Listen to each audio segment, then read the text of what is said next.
ಅದ್ಭುತವಾದ ಒಂದು ಸಬ್ಜೆಕ್ಟ್ ಅನ್ನು ಇವತ್ತು ತಿಳ್ಕೊಳ್ಳೋಕೆ ಪ್ರಯತ್ನ ಮಾಡ್ತೀವಿ. ಸೊ ಇದು ಏನಂತಂದ್ರೆ ಒಂದು ವಿಷಯನ ನಾವು ತಿಳಿಸ್ಬೇಕಂತ ಅನ್ಕೊಂಡಿದೆ.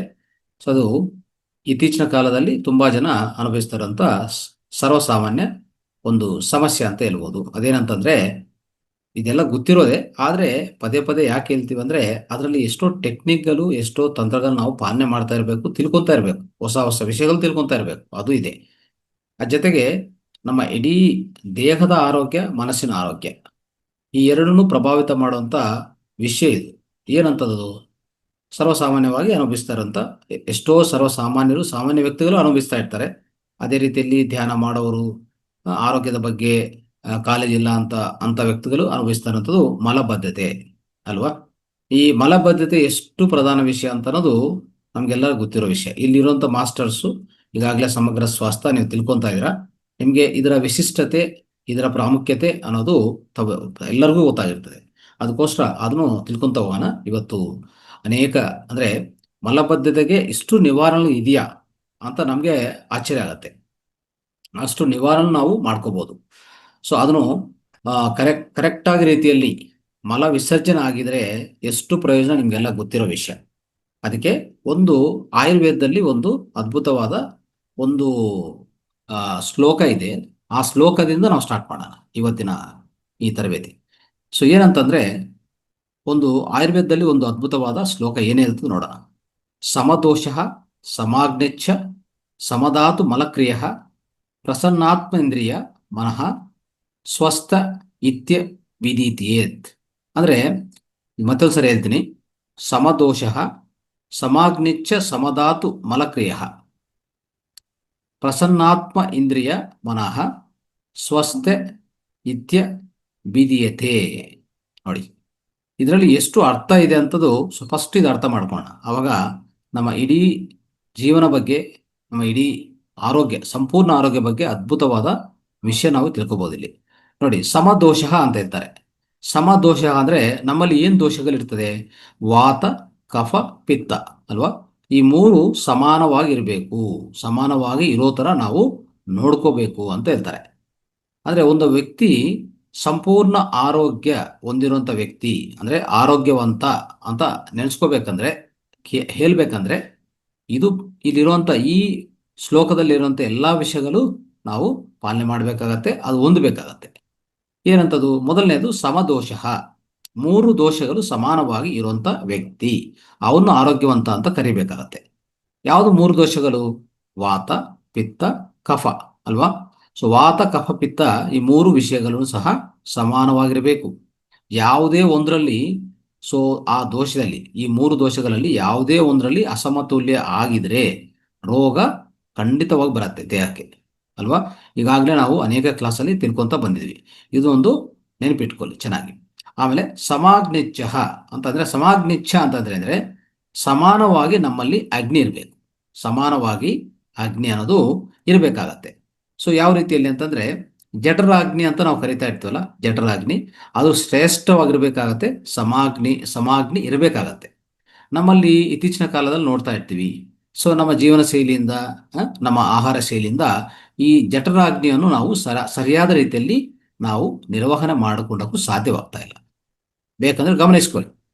ಸೊ ಜಠರಾಗ್ನಿ ಉತ್ಪನ್ನ ಆಗಬೇಕಾದಂಥ ಸಮಯದಲ್ಲಿ ಉತ್ಪನ್ನ ಆಗಲ್ಲ, ಆದರೆ ಸ್ವಲ್ಪ ಕಡಿಮೆ ಆಗತ್ತೆ, ಇಲ್ಲಾಂದ್ರೆ ಹೆಚ್ಚಾಗತ್ತೆ.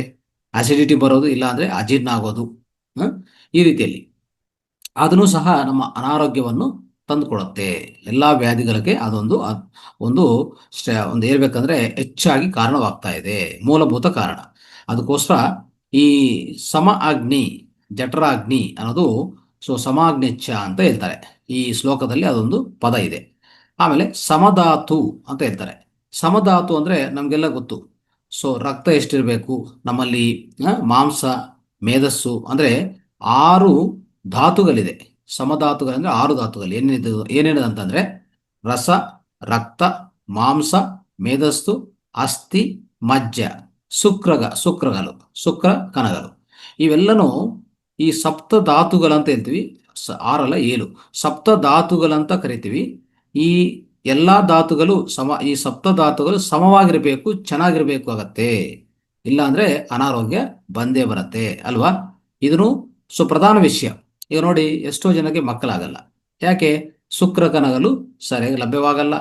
ಅವರ ಇನ್ನೊಂದು, ಅವರ ಆರೋಗ್ಯವೂ ಸರಿ ಇಲ್ಲ ಅಂತಂದ್ಮೇಲೆ ಅದು ಖಂಡಿತವಾಗಿ ಸಂತಾನಹೀನತೆ ಕಾರಣವಾಗತ್ತೆ. ಅದೇ ರೀತಿಯಲ್ಲಿ ಸೊ ಈ ಸ್ನಾಯುಗಳಾಗಲಿ, ಮಾಂಸ ಆಗಲಿ, ರಕ್ತ ಆಗಲಿ ಸರಿಯಾದ ರೀತಿಯಲ್ಲಿ ಇರಬೇಕಾಗತ್ತೆ. ಅಂದರೆ ಈ ಸಪ್ತಧಾತುಗಳು ಸಹ ನಾವು ಚೆನ್ನಾಗಿ ನೋಡ್ಕೋಬೇಕು ಅಂತ ಹೇಳ್ತಾರೆ. ಅದು ಪ್ರಧಾನ ಈ ಇದಕ್ಕಿರುವಂಥ ಅರ್ಥ. ಇನ್ನೊಂದೇನೆಂದರೆ ಮಲಕ್ರಿಯ. ನೋಡಿ, ಮಲಕ್ರಿಯ. ಈ ಮಲಕ್ರಿಯ ಅನ್ನೋದು ಸ್ನೇಹಿತರೆ, ನಮ್ಮಿಂದ ಆಚೆ ಕಡೆ ಹೋಗುವಂಥ ಮಲ ಆಗಲಿ, ಮೂತ್ರ ಆಗಲಿ, ಸ್ವೇದ ಆಗಲಿ, ಅಂದರೆ ಸ್ವೆಟ್ ಆಗಲಿ, ಇವೆಲ್ಲ ಸರಿಯಾದ ರೀತಿಯಲ್ಲಿ ಈ ಕ್ರಿಯೆಗಳು ನಡೀಬೇಕು. ನಮ್ಮಲ್ಲಿ ನಡೆಯೋದಿಲ್ಲ ಅಂದರೆ ಅದಕ್ಕೆ ಹೇಳ್ತೀವಲ್ಲ, ಈ ಮಲ ಅನ್ನೋದು ಎಷ್ಟು ಇದೆ ಅಂದರೆ ಹೊಟ್ಟೆ ಕ್ಲೀನಿಂಗ್ ಆಗೋದು, ಅಂದರೆ ಹೊಟ್ಟೆ ಪೂರ್ತಿ ಸ್ವಚ್ಛಗೊಳಿಸ್ಕೊಂಡು ಎಷ್ಟು ಪ್ರಧಾನ ಕ್ರಿಯೆ ಅಂದರೆ, ನೀವು ಮೆದುಳನ್ನು ಅಂದರೆ ಸಾಮಾನ್ಯವಾಗಿ ನಾವೇನು ಹೇಳ್ತೀವಿ, ಮನಸ್ಸನ್ನು ಸ್ವಚ್ಛಗೊಳಿಸ್ಕೊಂಡು ಅಂತ ಹೇಳ್ತೀವಿ ಅಲ್ವಾ. ಮನಸ್ಸನ್ನು ನಮ್ಮ ಈ ತಲೆಯಿಂದ, ಅಂದರೆ ತಲೆ ಅಂದರೆ ತಲೆದಲ್ಲೇ ಮನಸ್ಸಿಲ್ಲ, ಮನಸ್ಸು ಎಲ್ಲ ಕಡೆ ಇದೆ. ಆದರೂ ನಾವೆಲ್ಲ ಲೆಕ್ಕ ಮಾಡೋದು ಅಂದರೆ, ನಾವು ಯೋಚನೆಗಳ ಬರುವಂಥ ಈ ಮೆದುಳನ್ನು ನಾವು ಮನಸ್ಸಂತ ಅನ್ಕೊಂಡಿದ್ರೆ, ಈ ತಲೆನೂ ಸ್ವಚ್ಛಗೊಳಿಸ್ಕೊಳ್ಳೋದಂದ್ರೆ ಒಂದು ರೀತಿಯಲ್ಲಿ ಧ್ಯಾನ ಮಾಡಿ ಒಳ್ಳೆಯ ವಿಷಯಗಳು ತಿಳ್ಕೊಂತ, ಈ ರೀತಿ ಸತ್ಸಂಗಗಳು ಸ್ವಾಧ್ಯಾಯ ಮಾಡ್ಕೊಂತ ನಮ್ಮ ತಲೆಯನ್ನು ನಾವು ಸ್ವಚ್ಛಗೊಳಿಸ್ಕೊಂತೀವಿ. ಅದು ಒಂದು ಕ್ರಿಯೆ, ಪ್ರಧಾನ ಕ್ರಿಯೆ ಆಗಿದ್ರೆ, ಎರಡನೇ ಕ್ರಿಯೆ ಏನಪ್ಪ ಅಂತಂದ್ರೆ, ಇದು ಮೊದಲನೇ ಬ್ರೈನ್ ಆದ್ರೆ ಸೆಕೆಂಡ್ ಬ್ರೈನ್ ಎಲ್ಲಿದೆ? ಹೊಟ್ಟೆದಲ್ಲಿದೆ. ಮತ್ತೆ ಆ ಹೊಟ್ಟೆಯನ್ನು ಎಷ್ಟು ಪ್ರಧಾನವಾಗಿ ಆ ಕ್ರಿಯೆ ನಡಿಬೇಕಲ್ಲಿ? ಜೀರ್ಣಕ್ರಿಯೆ ತದನಂತರ ಆಗುವಂತ ವಿಸರ್ಜನೆ ಕ್ರಿಯೆ ಅಲ್ವಾ. ಜೀರ್ಣಕ್ರಿಯೆ ಜಠರಾಗ್ನಿ ಚೆನ್ನಾಗಿದ್ರೆ ಆಗತ್ತೆ, ಮತ್ತೆ ಈ ಸಪ್ತ ಧಾತುಗಳು ಚೆನ್ನಾಗಿ ಇಟ್ಕೊಂಡ್ರೆ ಆಗತ್ತೆ. ತದನಂತರ ನಡೆಯುವಂತ ವಿಸರ್ಜನೆ ಕ್ರಿಯೆ ಸಹ ಅಷ್ಟೇ ಸ್ಪಷ್ಟವಾಗಿ, ಅಷ್ಟೇ ಶ್ರೇಷ್ಠವಾಗಿರಬೇಕು. ಇಲ್ಲ ಅಂದ್ರೆ ಎಷ್ಟು ತೊಂದರೆಗಳಾಗತ್ತಂದ್ರೆ, ಅನೇಕ ರೋಗಗಳು ಇತ್ತೀಚಿನ ಕಾಲದಲ್ಲಿ ಬರ್ತಾ ಇದೆ. ಅದಕ್ಕೆ ಸೆಕೆಂಡ್ ಬ್ರೈನ್ ಅಂತ ಕರೆಯುವಂಥ ಹೊಟ್ಟೆದಲ್ಲಿ ಜೀರ್ಣಕ್ರಿಯೆ ಆಗಲಿ, ಅದು ಕೆಳಗೆ ಇರುವಂಥ ವಿಸರ್ಜನೆ ಕ್ರಿಯೆ ಆಗಲಿ, ತದನಂತರ ಇರುವಂಥ ವಿಸರ್ಜನೆ ಕ್ರಿಯೆಯನ್ನು ಚೆನ್ನಾಗಿ ಆಗಬೇಕಾಗತ್ತೆ. ಆಗಿಲ್ಲ ಅಂದ್ರೆ ರೋಗಗಳು ಖಂಡಿತವಾಗಿ ಬರುತ್ತೆ ಸ್ನೇಹಿತರೆ. ಅದನ್ನ ಅರ್ಥ ಮಾಡ್ಕೋಬೇಕು ನಾವು. ಅದಕ್ಕೆ ಈ ಮಲಕ್ರಿಯೆ ಚೆನ್ನಾಗಿ ಆಗಬೇಕು ಅಂತ ಒಂದು ಪ್ರಧಾನ ವಿಷಯ ಇಲ್ಲಿ. ಅರ್ಥ ಆಯ್ತಾ? ನೆಕ್ಸ್ಟ್ ಏನಂತಂದ್ರೆ, ಪ್ರಸನ್ನಾತ್ಮ ಇಂದ್ರಿಯ ಮನಃ ಅಂತಂದ್ರೆ ಏನು ಅರ್ಥ? ನಮ್ಮ ಮನಸ್ಸು ಅದಕ್ಕೂ ಸ್ವೀಕಾರ ಮಾಡುವಂತ ಎಲ್ಲಾ ವಿಷಯಗಳು ಈ ಇಂದ್ರಿಯಗಳಿಂದ ಆಗ್ತಾ ಇರ್ತವೆ. ಇಂದ್ರಿಯಗಳನ್ನು ಪ್ರಸನ್ನವಾಗಿ ಇಟ್ಕೋಬೇಕು. ಇಂದ್ರಿಯಗಳಿಂದ ಬರುವಂತ ಎಲ್ಲಾ ಇನ್ಪುಟ್ಸು ಮನಸ್ಸಿಗೆ ಬರ್ತಾ ಇರ್ತದೆ. ಮನಸ್ಸು ಗೊಂದಲ ಆಗಬಾರ್ದು, ಮನಸ್ಸು ವಿಚಾರಕ್ಕೆ ಹೋಗಬಾರ್ದು, ಮನಸ್ಸು ದುಃಖಕ್ಕೆ ಹೋಗಬಾರ್ದು ಅಂತಂದ್ರೆ ನಿಮ್ಮ ಇಂದ್ರಿಯಗಳನ್ನು ನಿಯಂತ್ರಣದಲ್ಲಿ ಇಟ್ಕೊಳ್ಳಿ. ಏನು ನೋಡಬೇಕು, ಏನು ಕೇಳಬೇಕು, ಏನು ತಿನ್ನಬೇಕು, ಈ ರೀತಿಯಲ್ಲಿ ಅಲ್ವಾ. ಇಂಥ ವಿಷಯಗಳು ಎಲ್ಲ ಇಂದ್ರಿಯಗಳನ್ನು ನಿಮ್ಮ ಆಧೀನದಲ್ಲಿ ಇಟ್ಕೊಳ್ಳಿ. ಆ ಇಂದ್ರಿಯಗಳನ್ನು ನಿಯಂತ್ರಣ ಮಾಡ್ಕೊಳ್ಳಿ. ಆವಾಗ ನಿಮ್ಮ ಮನಸ್ಸು ಪ್ರಸನ್ನವಾಗತ್ತೆ. ಯಾವಾಗ ಮನಸ್ಸು ಪ್ರಸನ್ನವಾಗತ್ತೋ ಅವಾಗ ಏನಾಗತ್ತೆ ಅಲ್ಲಿ? ನಮಗೆ ಆತ್ಮದ ಎರಕೆ ಅಂದ್ರೆ ಆತ್ಮದ ಎಚ್ಚರಿಕೆ ಬರುತ್ತೆ, ಆತ್ಮದ ಅರಿವು ಬರುತ್ತೆ. ಅಲ್ಲಿವರೆಗೂ ನಾವು ಆತ್ಮದ ಕಡೆ ಪ್ರಯಾಣ ಮಾಡಕ್ಕೆ ಸಾಧ್ಯವಿಲ್ಲ. ಯಾಕಂದ್ರೆ ಮನಸ್ಸು ಪ್ರಸನ್ನವಾಗಿಲ್ಲ. ಮನಸ್ಸು ದುಃಖದಲ್ಲಿದ್ರೆ ನಿಮಗೆ ಆತ್ಮದ ಅರಿವು ಎಲ್ಲಿ ಸಿಗತ್ತೆ? ಅವಕಾಶ ಎಲ್ಲಿದೆ? ಅದಕ್ಕೆ ಯಾವಾಗಲೂ ಸಹ ನಾವು ಈ ಇಂದ್ರಿಯಗಳನ್ನು ನಾವು ಆಧೀನದಲ್ಲಿ ಇಟ್ಕೊಂಡ್ರೆ ಅವಾಗ ನಮ್ಮ ಮನಸ್ಸು ಪ್ರಸನ್ನವಾಗತ್ತೆ. ಪ್ರಸನ್ನಾತ್ಮ ಆಗ್ಬೇಕಂದ್ರೆ ಇಂದ್ರಿಯಗಳು ಮತ್ತು ಇಂದ್ರಿಯಗಳಿಂದ ಮನಸ್ಸು ಆನಂದ ಆಗಬೇಕು. ಮನಸ್ಸಲ್ಲಿ ಸಂತೋಷ ಸಿಗ್ಬೇಕು. ಮನಸ್ಸು ಯಾವಾಗ ಆನಂದವಾಗಿರತ್ತೋ ಅವಾಗ ಧ್ಯಾನ ಮಾಡೋದಾಗ್ಲಿ, ಆತ್ಮದ ಅರಿವು ಆಗ್ಲಿ ನಮಗೆ ಅತಿ ಸುಲಭವಾಗಿ ಸಿಗತ್ತೆ. ಇಷ್ಟೆಲ್ಲ ವಿಷಯಗಳು ಯಾರು ಹೊಂದಿರ್ತಾರೋ ಅವ್ರು ನಾವು ಏನಂತ ಕರಿತೀವಿ? ಸ್ವಸ್ಥ ಇರುವಂತ ವ್ಯಕ್ತಿ ಅಂತ ಕರಿತೀವಿ. ಅಂದ್ರೆ ಆರೋಗ್ಯವಂತ ಅಂತ ನಾವು ನೆನ್ಸ್ಕೋಬಹುದು, ಆರೋಗ್ಯವಂತ ಅಂತ ನಾವು ಕರೀಬಹುದು. ಇದು ಈ ಶ್ಲೋಕದ ಪೂರ್ತಿ ಅರ್ಥ ಈ ರೀತಿಯಲ್ಲಿರುತ್ತೆ ಸ್ನೇಹಿತರೆ. ಇದು ನಾವು ಈ ಶ್ಲೋಕದ ಅರ್ಥ ಯಾವಾಗಲೂ ತಿಳ್ಕೊಂತ ಇದನ್ನು ಹೆಚ್ಚೆಚ್ಚಾಗಿ ಮನನ ಮಾಡ್ಕೋಬೇಕು. ಈ ಶ್ಲೋಕದ ಅರ್ಥ ಹೀಗಿರುತ್ತೆ ಅಂತ ತಿಳ್ಕೊಳ್ಳಿ. ಇವಾಗ ಈ ಕಾನ್ಸ್ಟಿಪೇಷನ್ ಅನ್ನೋದು ಅಂದ್ರೆ ಮಲಬದ್ಧತೆ ಅನ್ನೋಂಥದ್ದು ಪ್ರಧಾನವಾಗಿ ನಮಗೆ ಈ ಶ್ಲೋಕದಲ್ಲಿನೂ ಆ ಮಲಕ್ರಿಯೆ ಬಗ್ಗೆ ತುಂಬಾ ಚೆನ್ನಾಗಿ ಹೇಳಿದ್ದಾರೆ. ಅದು ಪಾಲನೆ ಮಾಡಬೇಕಾಗತ್ತೆ. ಮಲಕ್ರಿಯೆ ಅಂದ್ರೆ ಅಷ್ಟು ಚೆನ್ನಾಗಿ ಮಲಕ್ರಿಯೆ ಆದ್ರೇನೆ ಆರೋಗ್ಯ ಸಿಗೋದು. ಇಲ್ಲಾಂದ್ರೆ ಎಷ್ಟು ರೋಗಗಳು, ಎಲ್ಲ ರೋಗಗಳು ಬರ್ತಾನೆ ಇರ್ತದೆ ಅಲ್ವಾ. ಅಲ್ಲಿ ಕೆಟ್ಟ ಬ್ಯಾಕ್ಟೀರಿಯಾ ಸೇರ್ಕೊಡೋದಾಗ್ಲಿ, ಕೊಲನಲ್ಲಿ ಅಂದ್ರೆ ಪ್ರಧಾನವಾಗಿ ಕೊಲನ್ ಅಂತಿದೆಯಲ್ಲ, ಆ ಕೊಲನ್ ಬೌಲ್ಸ್ ಅಂತ ಕರಿತೀವಿ ನಾವು. ಬೌಲ್ಸ್ ಅಂತಂದ್ರೆ ದೊಡ್ಡ ಕರ್ಲು, ಆ ಕರ್ಲನೇ ದೊಡ್ಡ ಕರ್ಲು ನಾವು ಬೌಲ್ಸ್ ಅಂತ ಕರಿತೀವಿ. ಕೋಲನ್ ಅಂತ ಪ್ರಾಂತ ಇದೆಯಲ್ಲ, ಅಲ್ಲಿ ಮಲಕ್ರಿಯೆ ಸರಿಯಾಗಿ ಆಗಿಲ್ಲ, ಮಲ ವಿಸರ್ಜನೆ ಸರಿಯಾಗಿ ಆಗಿಲ್ಲ ಅಂದರೆ ಖಂಡಿತ ಕೆಟ್ಟ ಬ್ಯಾಕ್ಟೀರಿಯಾ ಆಗಲಿ, ಅದರಿಂದ ಬರುವಂಥ ಅಸಿಡಿಟಿ, ಈ ಗ್ಯಾಸ್ಟ್ರಿಕ್ಗೆ ಎಲ್ಲದೂ ಕಾರಣ ಅದೇ ಆಗುತ್ತೆ ಸ್ನೇಹಿತರೆ. ನೋಡಿ, ತುಂಬ ಜನ ಹೊಟ್ಟೆ ಬಿಗಿಸಾಗಿದೆ, ಹೊಟ್ಟೆ ಗಟ್ಟಿಯಾಗಿದೆ, ಹೊಟ್ಟೆ ಹೊಟ್ಟೆ ಅನ್ನೋದು ತುಂಬ ಒಂಥರ ಸಾಫ್ಟ್ ಆಗಿರ್ಬೇಕಾಗತ್ತೆ. ಒಂದು ರೀತಿಯಲ್ಲಿ ಎಲ್ಲ ಗ್ಯಾಸು ಪೂರ್ತಿ ರಿಲೀಸ್ ಆಗಬೇಕಾಗತ್ತೆ. ಅಲ್ಲಿ ಆಗಿರುವಂಥ ಗ್ಯಾಸ್ ಉತ್ಪನ್ನ ಆಗ್ತಾನೆ ಇರ್ತದೆ. ಯಾಕಂದ್ರೆ ಅನೇಕ ಆಸಿಡ್ಗಳು ಅಲ್ಲಿ ಪ್ರಧಾನ ಪಾತ್ರ ಪೋಷಿಸ್ತಾ ಇರ್ತದೆ. ಆ ಪ್ರಧಾನ ಪಾತ್ರ ಪೋಷಿಸುವಾಗ ಅಲ್ಲಿ ಅನೇಕ ಗ್ಯಾಸ್ಗಳು ಉತ್ಪನ್ನ ಆಗತ್ತೆ. ಅವೆಲ್ಲ ರಿಲೀಸ್ ಆಗಬೇಕು. ಕೆಟ್ಟ ಗ್ಯಾಸ್ಗಳು ಆಚೆಗಡೆ ಹೋಗ್ಬೇಕಾಗತ್ತೆ. ಅದು ಮೇಲಕ್ಕೆ ಹೋಗಬಾರ್ದು. ಮೇಲಕ್ಕೆ ಹೋದ್ರೆ ಎಲ್ಲ ಇಡೀ ದೇಹದಲ್ಲಿ ಸ್ಪ್ರೆಡ್ ಆಗಿ ಈ ವಾಯುವಿಂದ, ಈ ವಾಯು ಹೆಚ್ಚಾಗಿ ಏನಾಗುತ್ತೆ, ಅಲ್ಲಿ ಪ್ರತಿ ಒಂದು ದೇಹದಲ್ಲಿ ಪ್ರತಿ ಒಂದು ಕಡೆ ನೋವು ಆಗ್ತಾ ಇರ್ತದೆ. ಸುಮಾರು ಜನ ಅರ್ಥ ಮಾಡ್ಕೊಡಲ್ಲ, ಯಾಕೆ ನೋವಾಗ್ತಾ ಇದೆ ದೇಹದೆಲ್ಲ ಅಂತಂದ್ರೆ ಅವ್ರಿಗಿರುವಂಥದ್ದು ಮಲಬದ್ಧತೆ. ಮಲ ಸರಿಯಾಗಿ ವಿಸರ್ಜನೆ ಆಗ್ತಾ ಇಲ್ಲ. ಇನ್ನೊಂದು, ಮಲ ವಿಸರ್ಜನೆ ಅಂದ್ರೆ ತುಂಬಾ ಜನ ಏನ್ ಅನ್ಕೊಂಡಿದ್ರೆ, ಬೆಳಗ್ಗೆ ಎದ್ದ ಮೇಲೆ ನೀರು ಕುಡಿದ್ವಿ, ಸ್ವಲ್ಪ ವಾಕಿಂಗ್ ಹೋಗಿದ್ವಿ, ಸ್ವಲ್ಪ ಯೋಗಾಸನಗಳು ಮಾಡಿದ್ವಿ, ತದನಂತರ ಹೋಗಿ ಕೂತ್ಕೊಂಡಿದ್ರೆ, ಅಂದ್ರೆ ಶೌಚಾಲಯದಲ್ಲಿ ಟಾಯ್ಲೆಟ್ ಅಲ್ಲಿ ಕೂತ್ಕೊಂಡ್ರೆ ಏನೋ ಒಂದು ಸರಿ ಮಲ ಆಚೆ ಕಡೆ ಹೋಗಿದೆ ಅಂತಂದ್ರೆ ಅದು ಮಲ ವಿಸರ್ಜನೆಯ ಅಂತ ಅನ್ಕೊಂತಾ ಇದ್ದಾರೆ. ಅದು ತಪ್ಪು. ಅದು ಪೂರ್ಣ ಆಗಲ್ಲ ಸ್ನೇಹಿತರೆ, ಅದು ಪೂರ್ಣ ಅಲ್ಲ. ನಿಮ್ಮ ಮಲ ವಿಸರ್ಜನೆ ಹೇಗಾಗಬೇಕು ಗೊತ್ತಾ? ಮಲ ವಿಸರ್ಜನ ಮೂತ್ರ ತರ ಹೋಗ್ಬೇಕು. ಅರ್ಥ ಆಯ್ತಾ? ಮಲ ವಿಸರ್ಜನೆ ಅದು ಮೂತ್ರ ಹೇಗೆ ಹೋಗುತ್ತೆ? ಒಂದು ದ್ರವ ಪದಾರ್ಥ ಹೇಗೆ ನಾವು ಕಲಿಸ್ತಾ ಇರ್ತೀವಿ ಆಚೆ ಕಡೆ ಮೂತ್ರವನ್ನು, ಆ ರೀತಿಯಲ್ಲಿ ನಿಮ್ಮ ಮಲ ಆಚೆ ಕಡೆ ಹೋದ್ರೆ, ನಿಮ್ಮ ಹೊಟ್ಟೆ, ಆ ದೊಡ್ಡ ಕರ್ಲು, ಆ ಕೊಲನ್ ಅಷ್ಟು ಕ್ಲೀನ್ ಆದ್ರೆ ಅವಾಗ ಪರ್ಫೆಕ್ಟ್ ಕ್ಲೀನ್ಸಿಂಗ್ ಆಗಿದೆ ಅಂತ ಅರ್ಥ. ಇದು ಎಷ್ಟು ಜನಕ್ಕೆ ಆಗ್ತಾ ಇದೆ ಅಂತ ನನಗೂ ನಿಮ್ಮಿಂದ ಹ್ಯಾಂಡ್ ರೈಸ್ ಬರಬೇಕು. ಅಂತಂದ್ರೆ ಯಾರ್ಯಾರಿಗೂ ಮಲ ವಿಸರ್ಜನೆ ಮೂತ್ರ ತರ ಹೋಗ್ತಾ ಇದೆ, ದಯವಿಟ್ಟು ಹ್ಯಾಂಡ್ ರೈಸ್ ಮಾಡಿ. ಓಕೆ, ಎಲ್ಲರೂ ವಿಡಿಯೋಗಳು ಆಫ್ ಮಾಡ್ಕೊಂಡಿದ್ರ? ಆನ್ ಮಾಡಿಕೊಂಡು ಏನಂತ ನಮ್ಗೆ ಆನ್ಸರ್ ಬೇಕಾಗಿರೋದು, ಯಾರಿಗೆ ಮಲ ವಿಸರ್ಜನೆ ಮೂತ್ರ ತರ ಹೋಗ್ತಾ ಇದೆ. ಇವತ್ತು ಆಗಿರೋದೇ ಪರವಾಗಿಲ್ಲ, ನಿನ್ನೆ ಆಗಿದೆ, ಇವತ್ತಾಗಿದೆ, ಇಲ್ಲ ಮೊನ್ನೆ ಆಯ್ತು, ಆ ಅನುಭವ ತಗೊಂಡಿದ್ದಿದ್ರೆ ನನಗೆ ಹ್ಯಾಂಡ್ ರೈಸ್ ಮಾಡಿ, ಅವ್ರ ಹತ್ರ ನಾನು ಮಾತಾಡ್ಬೇಕಾಗುತ್ತೆ. ರೈಟ್, ಎಸ್, ವಿಜಯಲಕ್ಷ್ಮಿ ಮೇಡಮ್ ಮಾತಾಡಿ. ಆ ರೀತಿಯಲ್ಲಿ ಆಗಕ್ಕೆ ನೀವೇನ್ ಮಾಡ್ತಾ ಇದ್ದೀರಾ ಅದನ್ನ ಹೇಳಿ, ಪರವಾಗಿಲ್ಲ. ರೈಟ್, ನಮಸ್ತೆ ನಮಸ್ತೆ, ಹೇಳಿ. ನಮಸ್ತೆ ನಮಸ್ತೆ ಹಾ, ಆಲ್ಮಾಸ್ಟ್ರುಗಳೇ. ಅದರಿಂದ ನೀವ್ ಹೇಳ್ದಂಗೆ ಮೊದಲನೇದಾಗಿ ಸ್ವಲ್ಪ ಗಟ್ಟಿಯಾಗಿ ಓದಗಿದ್ದು, ಎರಡನೇ ಬಾರಿ ನೀವು ಹೇಳ್ದಂಗೆ ಮೂತ್ರದ ರೀತಿಯಲ್ಲೇ ಪೂರ್ತಿ ಕ್ಲೀನ್ಸಿಂಗ್ ಆಗ್ತದೆ ಗುರುಗಳೇ. ಮೂತ್ರ ಚಿಕಿತ್ಸೆಯಿಂದ ಅದು ಅದ್ಭುತವಾದ ಒಂದು ಔಷಧ ಗುರುಗಳು. ಸ್ವಯಂಭೂ ಚಿಕಿತ್ಸೆಯನ್ನು ಪ್ರತಿಯೊಬ್ರು ಮಾಡ್ಕೊಳ್ಳೋದ್ರಿಂದ ಸಾಕಷ್ಟು ರೋಗಗಳು, ನನಗೂ ಮೊದಲನೇದಾಗಿ ಗ್ಯಾಸ್ಟ್ರಿಕ್ ಇತ್ತು, ಆ ಸಮಸ್ಯೆಯಿಂದ ನಾನು ಕೂಡ ಹೊರ ಬಂದಿದ್ದೀನಿ. ಇದೆಲ್ಲ ಸಮಸ್ಯೆಯಿಂದನೂ ಕೂಡ ಹೊರ ಬರ್ಬೋದು ಈ ಸ್ವಯಂಭೂ ಚಿಕಿತ್ಸೆಯಿಂದ ಗುರುಗಳು. ಥ್ಯಾಂಕ್ ಯು ಗುರುಗಳು. ಥ್ಯಾಂಕ್ ಯು ಗುರುಗಳು. Thank you sir. ಅಂದ್ರೆ ಶಿವಂಬು ಮಾಡ್ಕೊಳ್ಳೋದ್ರಿಂದ ನಿಮ್ಗೆ ಮೊದಲನೇ ಗಟ್ಟಿಯಾಗಿದ್ರು ನೆಕ್ಸ್ಟ್ ಸೆಕೆಂಡ್ ಥರ್ಡ್ ಆತರ ಹೋಗುವಾಗ ಮೂತ್ರ ಹತ್ರ ಹೋಗುವಾಗ ಹೌದು ಗುರು, ಹೌದು ಗುರು. ಪೂರ್ತಿ ಲಿಕ್ವಿಡ್ ತರ ಆಚೆ ಕಡೆ ಹೋಗ್ತದೆ ಅಲ್ವಾ? ಹೋಗುತ್ತೆ, ಆಚೆ ತರ ಹೋಗುತ್ತೆ ಗುರು. ಎಸ್, ಮತ್ತೆ ಯಾವಾಗ್ಲಾದ್ರೂ ವಾರದಾಗ 2 ಸರಿ ಸೊಪ್ಪಿನ ರಸಗಳು ಅನ್ನು ಕೂಡ ಪ್ರಯತ್ನ ಮಾಡ್ತೀನಿ ಗುರುಗಳೇ. ಅದರಿಂದನೂ ಕೂಡ ಪೂರ್ತಿಯಾಗಿ ಕ್ಲೀನ್ ಅಪ್ ಆಗುತ್ತೆ ಗುರು. Very good, very good. ಮೂತ್ರ ಚಿಕಿತ್ಸೆನೆ ಅದ್ಭುತ ಔಷಧಿ ಗುರುಗಳೇ ಅದಕ್ಕೆ. Okay, very good. ಓಕೆ ಗುರು, ಥ್ಯಾಂಕ್ ಯು ಗುರುಗಳೇ ಅವಕಾಶ. Thank you. ಮಂಜುಳಾ ಮೇಡಮ್ ಮಾತಾಡಿ.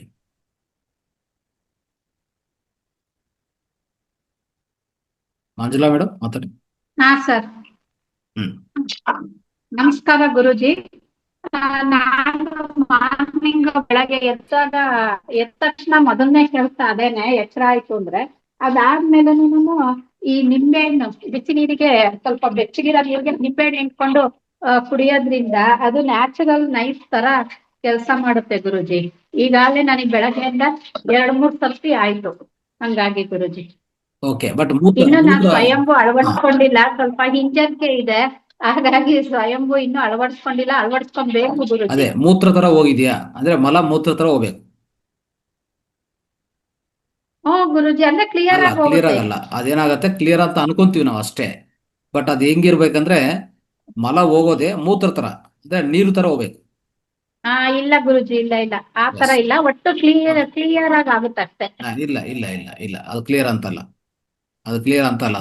ಅದು ನೀವು ಮತ್ತೆ ಟ್ರೈ ಮಾಡಿದ್ರೆ ನಾನು ಹೇಳ್ತಾ ಹೋಗ್ತೀನಿ. ಇವತ್ತು ಟೆಕ್ನಿಕ್ಸ್ ಹೇಳ್ತೀನಲ್ಲ, ಅವಾಗ ಮಾಡಿ ನೋಡಿ, ನಿಮ್ಗೆ ಗೊತ್ತಾಗುತ್ತೆ ಎಷ್ಟು ಒಳಗಡೆ ಎಷ್ಟು ಇನ್ನೂ ಸಂಗ್ರಹಣ ಆಗಿದೆ, ಅದು ಇನ್ನೂ ಆಚೆ ಕಡೆ ಹೋಗ್ಬೇಕಾದ್ರೆ ಹಾಗೆ ಇರುತ್ತೆ, ಅಲ್ಲೇ ಇರುತ್ತೆ. ನಿಮ್ಗೆ ಅನಿಸ್ತದೆ ಓಕೆ ನಾನು ಹೋಗಿದ್ದೀನಿ ಚೆನ್ನಾಗಿದೆ ಅಂತ ಅಲ್ಲ. ಅದು ಹೆಂಗೆ ಹೋಗ್ಬೇಕಂದ್ರೆ ಮೂತ್ರ ಥರ ಲಿಕ್ವಿಡ್ ಪೂರ್ತಿ ಒಂದು 2-3 ಸಲ ಇಲ್ಲಿ ಮೂತ್ರ ಥರ ಆಚೆ ಕಡೆ ಹೋಗ್ಬೇಕು.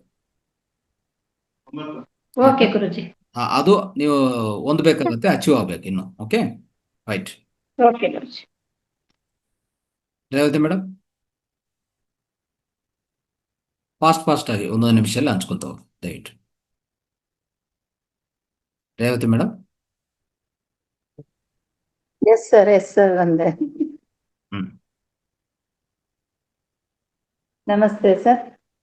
ನನಗೆ ಹಾಗೆ ನೀರಿನ ಹಾಗೆ ಕ್ಲಿಯರ್ ಆಗ, ಸ್ಪೆಷಲಿ ಸೊಪ್ಪು ಎಲ್ಲ ತಿಂದದಿನಂತೂ ಬಹಳ ಚೆನ್ನಾಗಿ ಹೋಗುತ್ತೆ. ಇನ್ನೊಂದೇನಂದ್ರೆ ಕೆಲವೊಮ್ಮೆ ನಮ್ಮ ಮನೇಲಿ ಅಡಿಗೆ ಆಕ್ಚುಲಿ ಸಪ್ಪೆ, ಬಟ್ ಕೆಲವೊಮ್ಮೆ ಹೋದಾಗ ಮನೆ ಅಡಿಗೆನೆ ಸ್ವಲ್ಪ ಖಾರ ಇದ್ದಾಗ್ಲೂ ಸಹ ಅಷ್ಟೇ ಫುಲ್ ನೀರಿನ ಹಾಗೆ ಕ್ಲಿಯರ್ ಆಗುತ್ತೆ. ಅಂದ್ರೆ ಕಾನ್ಸ್ಟಿಪೇಷನ್ ಅಂತ ಹೇಳೋದು ನನಗೆ ಬಂದಿಲ್ಲ ಅಂತ ನಾನು ಅನ್ಕೊಂಡಿದ್ದೇನೆ. ಕೆಲವೊಮ್ಮೆ ಹೋದಾಗ ಫುಡ್ ಇಲ್ಲದೆ 1-2 ಸಲ ಎಲ್ಲ ಮಿಸ್ ಆದಾಗ ಬಿಟ್ರೆ ನನಗೆ ಅಂಥದ್ದು ಪ್ರಾಬ್ಲಮ್ ಇಲ್ಲ ಸರ್. ಮತ್ತೆ ನೀವು ಹೇಳದಂಗೆ ನೀರಿನಾಗೆ ಕ್ಲಿಯರ್ ಆಗುತ್ತೆ. Okay, very good. ವೆಜಿಟೇಬಲ್ಸ್ ಜಾಸ್ತಿ ತಿಂತೇವೆ ಸರ್. ಬೆಳಗ್ಗೆ ಎದ್ದ ತಕ್ಷಣ ನೀರು, ಬೆಳಗ್ಗೆ ಎದ್ದು ರೂಮಿಂದ ಹೊರಗೆ ಬರುವಾಗ ನೀರು ಕುಡ್ದೆ ನಾನು ಹೊರಗೆ ಬರತಕ್ಕಂಥದ್ದು. ಆಮೇಲೆ ಲಿಂಬೆ ಮತ್ತೆ ಬಿಸಿನೀರಿನಲ್ಲಿ ಕುಡಿತೇನೆ, ಬಟ್ ಕ್ಲಿಯರ್ ಆಗುತ್ತೆ ಕಂಪ್ಲೀಟ್. ಸೊ ಮೂತ್ರ ಇದು ಮಾಡ್ತಾ ಇದ್ರ, ಮೂತ್ರ ಪೋಷಣೆ ಮಾಡ್ತಾ ಇದ್ರ? ಸ್ಟಾರ್ಟ್ ಮಾಡಿದ್ದೇನೆ ಸರ್. ರೈಟ್. ಸೊ ಅದರಿಂದ ನಿಮ್ಗೆ ನಾನು ಹೇಳದಂಗೆ ಶುಗರ್ಗೆ ಖಾಲಿ ಹೊಟ್ಟೆಯಲ್ಲಿ ಒಂದು ಟ್ಯಾಬ್ಲೆಟ್ ತಗೊಳ್ಳೋದನ್ನ ಕಂಪ್ಲೀಟ್ ಆಗಿ ನಿಲ್ಸಿದ್ದೇನೆ. ಆಮೇಲೆ ಕೊಲೆಸ್ಟ್ರಾಲ್ ಆಕ್ಚುಲಿ ತಗೊಳ್ತಾ ಇದೆ, ಇದು ವಾರಕ್ಕೆ 2 ಸಲ ತಗೊಳ್ತಾ ಇದ್ದೇನೆ ಸರ್. ಅಂದ್ರೆ ಒಂದೇ ಸಲ ನಿಲ್ಸುದು ಬೇಡ ಅಂತ ಹೇಳ್ಕೊಂಡು ಅದರ ಇದು ಉಪಯೋಗ ಆಗ್ತಾ ಇದೆ ಅಂತ ನನ್ನ ಅಂದಾಜು. ಎನರ್ಜಿ ಅಂತೂ ಇದೆ ಸರ್. ಕೊಲೆಸ್ಟ್ರಾಲ್ದು ಏನು ಬೇಕಾಗಿಲ್ಲ ಮೇಡಮ್. ಆಕ್ಚುಲಿ ನೀವು ಇದು ವರ್ಜಿನ್ ಕೋಕೋನಟ್ ಆಯಿಲ್ ಕುಡಿತಾ ಹೋಗಿ ಬೆಳಗ್ಗೆ ಸಾಯಂಕಾಲ. ಅದು ಕೆಟ್ಟ ಕೊಲೆಸ್ಟ್ರಾಲ್ ಅನ್ನು, ಕೆಟ್ಟ ಕೊಬ್ಬನ್ನು ಆಚೆ ಕಡೆ ಕಲಿಸ್ತದೆ. ಯಾವ ಟ್ಯಾಬ್ಲೆಟ್ ಬೇಕಾಗಿಲ್ಲ, ನಿಮ್ಗೆ ಏನೂ ಆಗೋದಿಲ್ಲ. ಸ್ವಲ್ಪ ನೀವು ಮನಸ್ಸನ್ನು ಸ್ಟ್ರಾಂಗ್ ಮಾಡ್ಕೊಳ್ಳಿ. ಮನಸ್ಸನ್ನು ಸ್ಟ್ರಾಂಗ್ ಮಾಡ್ಕೊಳ್ಳಿ ಅಷ್ಟೇ. ಆ ಟ್ಯಾಬ್ಲೆಟ್ ಬಿಡಬೇಕಾಗತ್ತೆ. ಅದು ಒಳ್ಳೇದಲ್ಲ ಅದು tablet. Okay, okay sir, thank you sir. Thank you. Shailaja madam. ನಮಸ್ತೆ ಗುರುಜಿ. ಅದು ನನಗೂ ಸೇಮ್. ಅಂದ್ರೆ ಈಗ ಸ್ವಯಂಭೂ ಯಾವ ದಿನ ಸೇವನೆ ಮಾಡಿರ್ತೀನಲ್ಲ ಆ ದಿನ ನೀವು ಹೇಳ್ದಂಗೆನೆ ಆ ತರನೇ ಮಲ ವಿಸರ್ಜನೆ ಆಗುತ್ತೆ. ಆಮೇಲೆ ಅದ್ರ ಜೊತೆ ನಾನು ತರಕಾರಿ ಅಥವಾ ಈಗ ಜ್ಯೂಸ್, ಲಿಕ್ವಿಡ್ ಐಟಮ್ಸ್ ಆ ದಿನ ಜಾಸ್ತಿ ದ್ರವಾಹಾರಗಳನ್ನ ನಾನು ತಗೊಳ್ತೀನಿ. ಒಂದೇ ಸಲ ಗಟ್ಟಿ ಆಹಾರ ತಗೊಳ್ತೀನಿ. ಆ ತರ ಮಾಡಿದಾಗ್ಲೂ ಹಂಗೆ ಆಗಿರುತ್ತೆ. ಆಮೇಲೆ 2 ಟೈಮ್ ಏನಾದ್ರು ಗಟ್ಟಿ ಆಹಾರ ತಗೊಂಡ್ರೆ ನಾನು ಅಲ್ಲಿ ವ್ಯತ್ಯಾಸ ನಾನೇ ನೋಡ್ಕೊಳ್ತಾ ಇದ್ದೀನಿ ಗುರುಜಿ. ಆ ತರ ಆಗಿದೆ. ಬಟ್ ಇದು ಸ್ವಯಂಭೂದಿಂದ ನನಗೆ ಎಷ್ಟೋ ಸಲ ಅದ್ರದ್ದು ನನ್ನ ಇದಾಗಿದೆ. ಶಿವಂಬುದ್ದು ಸ್ವಮೂತ್ರಪಾನ ಮಾಡಿದಾಗ ತುಂಬಾನೇ ಅದ್ರದ್ದು ಅನುಕೂಲ ಆಗಿದೆ ಗುರುಜಿ. ಇದು ತುಂಬಾನೇ ಸರಾಗವಾಗಿ ಆಗುತ್ತೆ ಮಲ ವಿಸರ್ಜನೆ. ಅದು ತುಂಬಾ ಅದ್ಭುತನೇ. ಅದೇ ಆಕ್ಚುಲಿ ಆಗ್ಬೇಕಾಗಿರೋದು ನೀರ್ ತರ ಹೋಗ್ಬೇಕು, ಅದೇ ಇಂಪಾರ್ಟೆಂಟ್.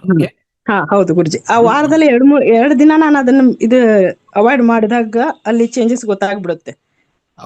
ಇದನ್ನ ಸರಾಗವಾಗಿ ತಗೊಂಡಾಗ ತುಂಬಾನೇ ಇದಿದೆ, ಅದಕ್ಕೆ ಎಫೆಕ್ಟ್ ಆಗಿದೆ ಗುರುಜಿ.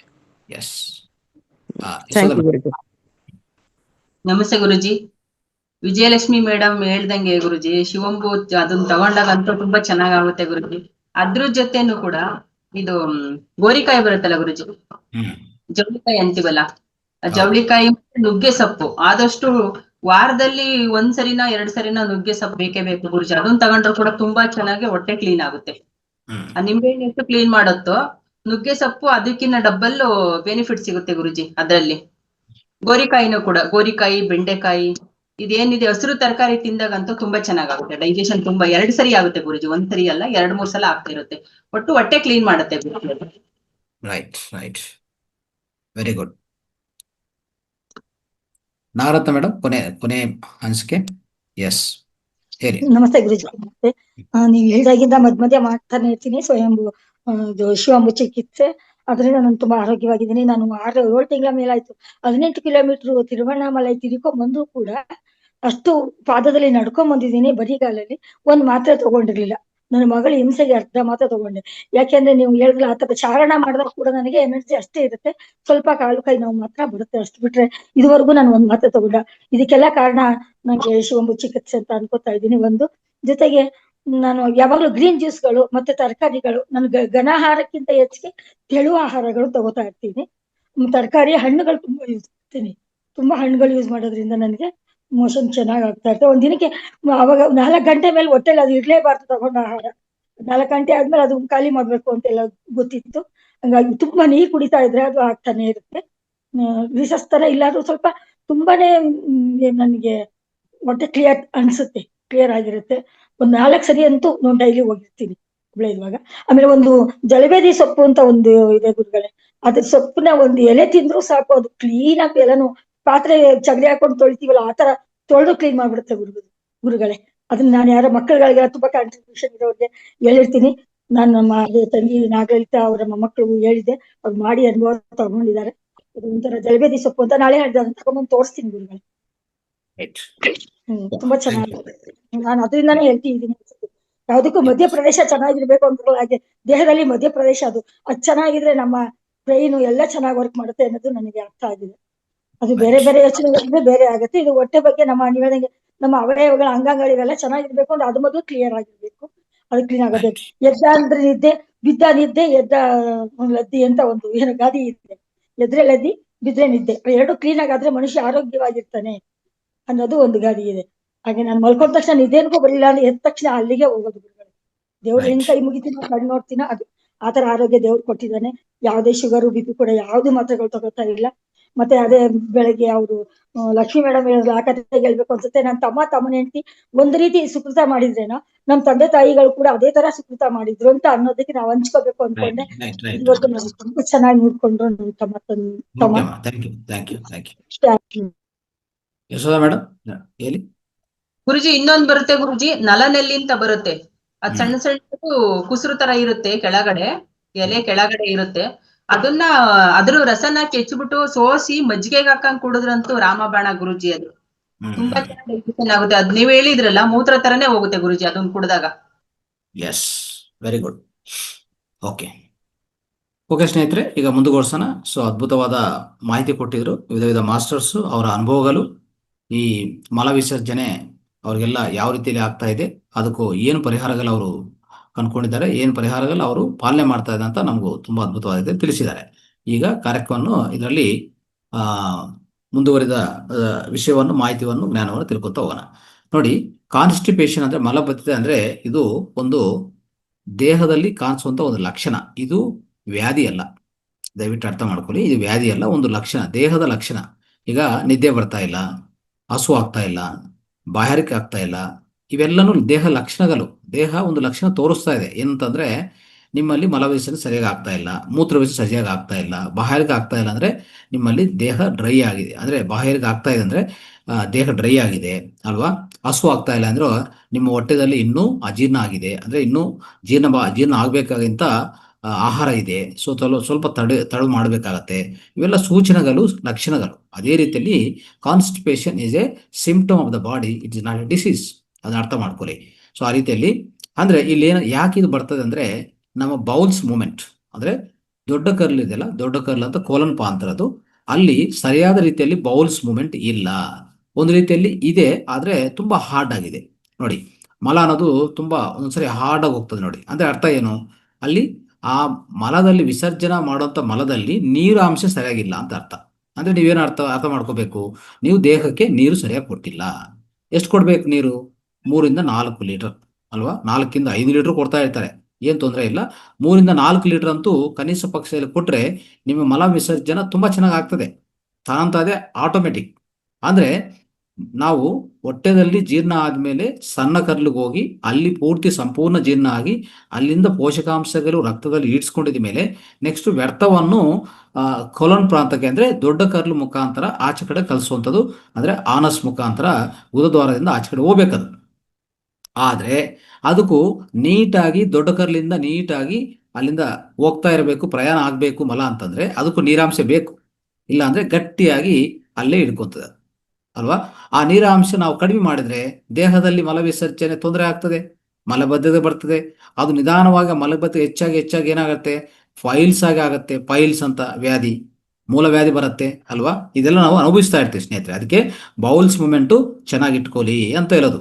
ಸೊ ಅದಕ್ಕೆ ಏನ್ ಮಾಡಬೇಕು, ಈ ಬೌಲ್ಸ್ ಅನ್ನು ನೀಟಾಗಿ, ಈ ಬೌಲ್ಸ್ ಅನ್ನು ಪೂರ್ತಿ ಬೌಲ್ಸ್ ಪೂರ್ತಿ ಖಾಲಿ ಮಾಡಬೇಕು, ಎವ್ಯಾಕ್ಯೂಟ್ ಮಾಡಬೇಕು. ಅದೇ ಆ ರೀತಿಯಲ್ಲಿ ಆಗಿದ್ರೇನೆ ನಿಮ್ಗೆ ಮಲಬದ್ಧತೆ ತೊಲಿಯೋದು. ಇಲ್ಲಾಂದ್ರೆ ಮಲಬದ್ಧತೆ ಹೆಚ್ಚಾಗಿ ತೊಂದರೆ ಮಾಡ್ತದೆ. ಇದಕ್ಕೆ ಅರ್ಥ ಮಾಡ್ಕೋಬೇಕಾಗಿರೋದು ಅನೇಕ ಕಾರಣಗಳಿದೆ, ಮೂಲ ಕಾರಣಗಳು ಅನೇಕ ಇದೆ. ಮಲಬದ್ಧತೆ ಯಾಕೆ ಆಗ್ತಾ ಇದೆ ಅಂದ್ರೆ ಅನೇಕ ಮೂಲ ಕಾರಣಗಳು. ಈಗಾಗಲೇ ಹೇಳ್ತಾ ಇದೆ, ನೀರು ಸರಿಯಾಗಿ ಕುಡ್ದಿಲ್ಲ ಅಲ್ವಾ? ಸೊ ಅದೊಂದು ಪ್ರಧಾನ ಕಾರಣ. ಸೊ 3-4 ಲೀಟರ್ ಕುಡಿದ್ರೆ ತುಂಬಾ ಉತ್ತಮವಾದ ರೀತಿಯಲ್ಲಿ ಈ ಮಲ ವಿಸರ್ಜನೆ ಆಗತ್ತೆ. ಸೊ ಅದಕ್ಕೋಸ್ಕರ ಈ ಬೌಲ್ಸ್ ಮೂವ್ಮೆಂಟ್ ಚೆನ್ನಾಗಿರ್ಬೇಕು.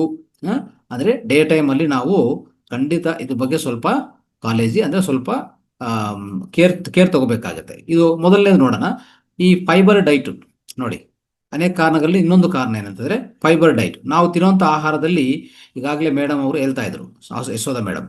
ಸೊ ಈ ಎಸ್ಪೆಷಲಿ ನುಗ್ಗೆ ಸೊಪ್ಪು, ಇಂಥ ಸೊಪ್ಪಾಗಲಿ ಅನೇಕ ವಿಧ ಸೊಪ್ಪುಗಳು, ಅದೇ ಪ್ರಧಾನವಾಗಿ ನುಗ್ಗೆ ಸೊಪ್ಪು ಅಂತ ಹೇಳ್ತಾರೆ. ನುಗ್ಗೆ ಸೊಪ್ಪು ಹೆಚ್ಚಾಗಿ ಬಳಕೆ ಮಾಡಿದರೆ, ಒಂದು ವಾರದಲ್ಲಿ 2-3 ಸರಿ ಬಳಕೆ ಮಾಡಿದರೆ ಖಂಡಿತ ನಿಮಗೆ ಆಹಾರದಲ್ಲಿ ನೋಡಿ, ಆಹಾರದಲ್ಲಿ ಫೈಬರ್. ಈಗ ಇನ್ನೊಂದು ನಾವು ತಿಳ್ಕೊತಾ ಇರ್ತೀವಿ, ವೆಜಿಟಬಲ್ಸು ಮತ್ತೆ ಅಂದರೆ ಈ ತರಕಾರಿಗಳು ಮತ್ತು ಹಣ್ಣುಗಳು, ಇದು ಸಹ ನಾವು ಸೇರಿಸ್ಕೋಬೇಕಾಗತ್ತೆ ಖಂಡಿತ ಅಲ್ವಾ? ಸೊ ದಿನನಿತ್ಯ ನಾವೇನು ಮಾಡ್ತೀವಿ, ಬೆಳಗ್ಗೆ ಮಧ್ಯಾಹ್ನ ಸಾಯಂಕಾಲ, ಬೆಳಗ್ಗೆ ಒಂದು ಇಡ್ಲಿ ದೋಸೆ ಇಂಥದ್ದು ತಿಂಡಿ ಮಾಡ್ಕೊಳೋದು, ಮತ್ತೆ ಮಧ್ಯಾಹ್ನ ರೈಸು, ಆ ಜೊತೆಗೆ ಒಂದು ದಾಲು, ಹೆಚ್ಚು ತರಕಾರಿಗಳು ತಿನ್ನೋದಿಲ್ಲ ಅಲ್ವಾ? ಆ ರೀತಿಯಲ್ಲಿ ನಮ್ಮ ಜೀವನ ನಡೀತಾ ಇದೆ. ಅದಕ್ಕೆ ಇದೆಲ್ಲ ಈ ರೀತಿಯಲ್ಲಿ ಅಂದರೆ ಲೋ ಫೈಬರ್, ಅಂದರೆ ಫೈಬರ್ ಕಮ್ಮಿ ಇದೆ ಅಂತ. ಒಂದು ದಿನಕ್ಕೆ ಒಂದು ವ್ಯಕ್ತಿಗೆ ಎಷ್ಟು ಫೈಬರ್ ಇರಬೇಕು ಗೊತ್ತಾ? 20-30 ಗ್ರಾಮ್ ಫೈಬರ್ ತಿನ್ಬೇಕು ನಾವು. ಫೈಬರ್ ಅಂದರೆ ನಾರಾಂಶ. ಈ ನಾರಾಂಶ ಅನ್ನೋದು ಅಷ್ಟು ತಿನ್ಬೇಕಾಗತ್ತೆ, ನಿಮ್ಮ ಆಹಾರದಲ್ಲಿ ಅದು ಭಾಗವಾಗಿರಬೇಕು. ಅದಕ್ಕೂ ತರಕಾರಿಗಳ, ಸೊಪ್ಪುಗಳ ಆಹಾರ, ಸೊ ಇನ್ನೊಂದು ಹಣ್ಣುಗಳು, ಈ ರೀತಿಯಲ್ಲಿ ತಿಂತಾ ಇರಬೇಕಾಗತ್ತೆ, ಸೇವನೆ ಮಾಡ್ತಾ ಇರಬೇಕು. ಅದೊಂದೇ ಅಲ್ಲ, ನಾನು ಈಗಾಗಲೇ ಶಿವಂಬು ಪ್ರೋಟೋಕಾಲ್ ಜೊತೆಗೆ ಒಂದು ಹೇಳ್ತಾ ಹೋಗಿದ್ದೀನಿ. ಏನಂತದು ಅಂದರೆ ಪ್ರಧಾನವಾಗಿ ಪ್ರತಿ ಆಹಾರದ ಮುಂಚೆ ಒಂದು ಗ್ರೀನ್ ಪ್ಲೇಟ್ ಮಾಡ್ಕೊಳ್ಳಿ. ಹಸಿ ಪ್ಲೇಟ್ ಮಾಡಿಕೊಂಡು ಅದರಲ್ಲಿ 4 ಪ್ರಧಾನ ಈ ತರಕಾರಿಗಳು ಇಟ್ಕೊಂಡು ಅದು ತಾಜಾ ಆಗಿ ಇರಬೇಕಾಗತ್ತೆ, ಅದನ್ನು ಸ್ವಚ್ಛಗೊಳಿಸ್ಬೇಕಾಗತ್ತೆ. ಆ ರೀತಿಯಲ್ಲಿ ಶಿವಂಬು ಪ್ರೋಟೋಕಾಲ್ ಈಗಾಗಲೇ ಹೇಳಿದೆ, ಅದು ದಯವಿಟ್ಟು ಅದು ಪಾಲನೆ ಮಾಡ್ತಾ ಹೋಗಿ. ಸೊ ಅವಾಗ ಏನಾಗುತ್ತೆ ಗೊತ್ತಾ? ಸೊ ಹಸಿ ಆಹಾರ ಅಂದರೆ ಈ ಗ್ರೀನ್ ಪ್ಲೇಟು ತಿಂದಿದ ಮೇಲೆ, ಸೇವನೆ ಮಾಡಿದ ಮೇಲೆ, ದೆನ್ ನೆಕ್ಸ್ಟು ಬಯಸಿರುವಂಥ ಆಹಾರ ತಿನ್ನಿ. ಆ ರೀತಿಯಲ್ಲಿ ಪ್ರತಿ ಬಾರಿ ಅಂದರೆ 3 ಬಾರಿ ನೀವು ಆಹಾರ ಸೇವನೆ ಮಾಡಿದರೆ ದಿನದಲ್ಲಿ 3 ಬಾರಿ ಆ ರೀತಿಯಲ್ಲಿ ಮಾಡಿ. ಫಸ್ಟ್ ಗ್ರೀನ್ ಪ್ಲೇಟು, ಆಮೇಲೆ ಬಯಸಿರೋ ಆಹಾರ, ಈ ರೀತಿಯಲ್ಲಿ ತಿನ್ನಿ. ನೋಡಿ ನಿಮಗೆ ಮಲ ವಿಸರ್ಜನೆ ಎಷ್ಟು ಚೆನ್ನಾಗಿ ಆಗ್ತದೆ ಅದು ಅಬ್ಸರ್ವ್ ಮಾಡ್ಕೊಳ್ಳಿ. ಇದೊಂದು ಪ್ರಧಾನ ವಿಷಯ. ಅಂದರೆ ಈ ಫೈಬರ್ ಅನ್ನೋದು, ನಾರಾಂಶ ಅನ್ನೋದು ಆ ರೀತಿಯಲ್ಲಿ ಹೆಚ್ಚು ಮಾಡ್ಕೋಬೇಕು. ಅವಾಗ ಏನಾಗುತ್ತಂದ್ರೆ ಈ ಇಡೀ ನಮ್ಮ ಡೈಜೆಷನ್ನು ಚೆನ್ನಾಗಾಗತ್ತೆ, ಅಂದರೆ ಹೆಲ್ತಿ ಡೈಜೆಷನ್ ಇರ್ತದೆ. ಆಮೇಲೆ ಮಲ ವಿಸರ್ಜನೆ ತುಂಬ ಚೆನ್ನಾಗಾಗ್ತದೆ, ಎರಡೂ ಚೆನ್ನಾಗಿರ್ತದೆ ಇದರಿಂದ. ಅದನ್ನ ಅರ್ಥ ಮಾಡ್ಕೋಬೇಕು. ಅದೇ ರೀತಿಯಲ್ಲಿ ಸೈಕಲಾಜಿಕಲ್ ಕಾರಣ ಇದೆ, ಅಂದರೆ ಮನೋ ಕಾರಣಗಳು ಸ್ವಲ್ಪ ಇದೆ. ಅಂದರೆ ನಮ್ಮ ಮನಸ್ಥಿತಿಯಿಂದ ಸ್ವಲ್ಪ ಕಾರಣಗಳಿದೆ. ಏನಂತದಂದರೆ ಈಗಾಗಲೇ ಏನಾದರೂ ಸ್ವಲ್ಪ ನಿಮ್ಗೆ ಏನಾದರೂ ತೊಂದರೆಗಳಾಗಿರ್ತದೆ ಫಾಸ್ಟಲ್ಲಿ, ಅಂದರೆ ಭೂತಕಾಲದಲ್ಲಿ, ಹಿಂದಿನ ಕಾಲದಲ್ಲಿ ಏನಾದರೂ ನಿಮಗೆ ನೋವು ಆಗುವಂಥ ವಿಷಯಗಳು, ಅಂದರೆ ಕೆಟ್ಟ ವಿಷಯಗಳಾಗಲಿ, ವಿಚಾರಕರ ವಿಷಯಗಳು, ದುಃಖಕರ ವಿಷಯಗಳು, ಇಂಥವಿರ್ತದಲ್ಲ, ಇಂಥವೆಲ್ಲ ತುಂಬ ಜನ ಏನು ಮಾಡ್ತಾರೆ ಗೊತ್ತಾ? ಹಾಗೇ ಮನಸ್ಸಲ್ಲಿ ಇಟ್ಕೊಂಡು ಅದನ್ನೇ ವಿಚಾರ ಮಾಡ್ತಾ ಅದನ್ನೇ ದುಃಖ ಪಡ್ತಾ ಇರ್ತಾರೆ. ಅದನ್ನು ಬಿಡಬೇಕು. ಅಂದರೆ ಈ ಮಲ ಹೇಗೆ ಗೊತ್ತಾ? ಮಲ ವ್ಯರ್ಥ ಅಂತ ಅನ್ಕೊಂತೀವಲ್ಲ, ಮತ್ತೆ ಮನೋವ್ಯರ್ಥ ಏನು ಮಾಡ್ತೀರಾ? ಮನೋವ್ಯರ್ಥ ಹಾಗೆ ಇಟ್ಕೊಂತೀರಾ? ಮನೋವ್ಯರ್ಥ ಯಾರ್ಯಾರು ಇಟ್ಕೊಂತಾರೋ ಅವ್ರಿಗೆ ಮಲಬದ್ಧತೆ ಬಂದೇ ಬರುತ್ತೆ. ಇದೊಂದು ಅದ್ಭುತವಾದ ವಿಷಯ, ಒಂದು ರಹಸ್ಯವಾದ ವಿಷಯ ನಾವು ತಿಳ್ಕೋಬೇಕು. ಏನಂತಂದ್ರೆ ಮನಸ್ಸಲ್ಲಿರುವಂಥ ದುಃಖಕರ ವಿಷಯಗಳಾಗಲಿ, ನೆಗೆಟಿವ್ ಅಂಶಗಳು, ಅಂದರೆ ನಕಾರಾತ್ಮಕ ವಿಷಯಗಳಾಗಲಿ ಹಾಗೆ ಹಿಡಿದು ಯಾರು ಇಟ್ಕೊಂತಾರೋ ಅವ್ರಿಗೆ ಅದೇ ರೀತಿಯಲ್ಲಿ ಮಲನು ಹಿಡ್ಕೊಂತದೆ. ಮಲ ವಿಸರ್ಜನೆ ಚೆನ್ನಾಗಿ ಆಗೋದಿಲ್ಲ. ಇದನ್ನ ದಯವಿಟ್ಟು ಅರ್ಥ ಮಾಡ್ಕೊಳ್ಳಿ. ಸೊ ಅದಕ್ಕೋಸ್ಕರ ಮನಸ್ಸಲ್ಲಿರುವಂಥ ವೇಸ್ಟ್ ಮ್ಯಾಟರ್ ಯಾವ ರೀತಿಯಲ್ಲಿ ತೊಲಗಿಸ್ತಿರೋ ಅದೇ ರೀತಿಯಲ್ಲಿ ಮಲ ವಿಸರ್ಜನೆಯೂ ಚೆನ್ನಾಗಿ ವೇಸ್ಟ್ ಇರುವಂಥ ಮಲ ವಿಸರ್ಜನೆ ಎಲ್ಲ ಚೆನ್ನಾಗಿ ಆಗುವಂಥ ಅವಕಾಶ ಇದೆ. ಅದನ್ನ ಅರ್ಥ ಮಾಡ್ಕೊಳ್ಳಿ. ಸೊ ಆಮೇಲೆ ಅಸಿಡಿಟಿ ಹೆಚ್ಚಾಗೋದು, ಅಥವಾ ಅಸಿಡಿಟಿ ಪದಾರ್ಥಗಳು ತಿನ್ನೋದು, ಅಸಿಡಿಟಿ ನೀರು ಕುಡಿಯೋದು, ಆಸಿಡಿಕ್ ಇರುವಂಥ ನೀರು ಪದಾರ್ಥಗಳು. ಈಗ ಥಮ್ಸಪ್ ಕುಡಿತಾರೆ ಸಡನ್ ಆಗಿ ಅಲ್ವಾ? ಥಮ್ಸಪ್ಪು, ಈ 7 ಅಪ್, ಇದೆಲ್ಲ ಇಂಥ ಅಸಿಡಿಕ್ ದ್ರವಗಳು ಸೇವನೆ ಮಾಡ್ತಾ ಇರ್ತಾರೆ.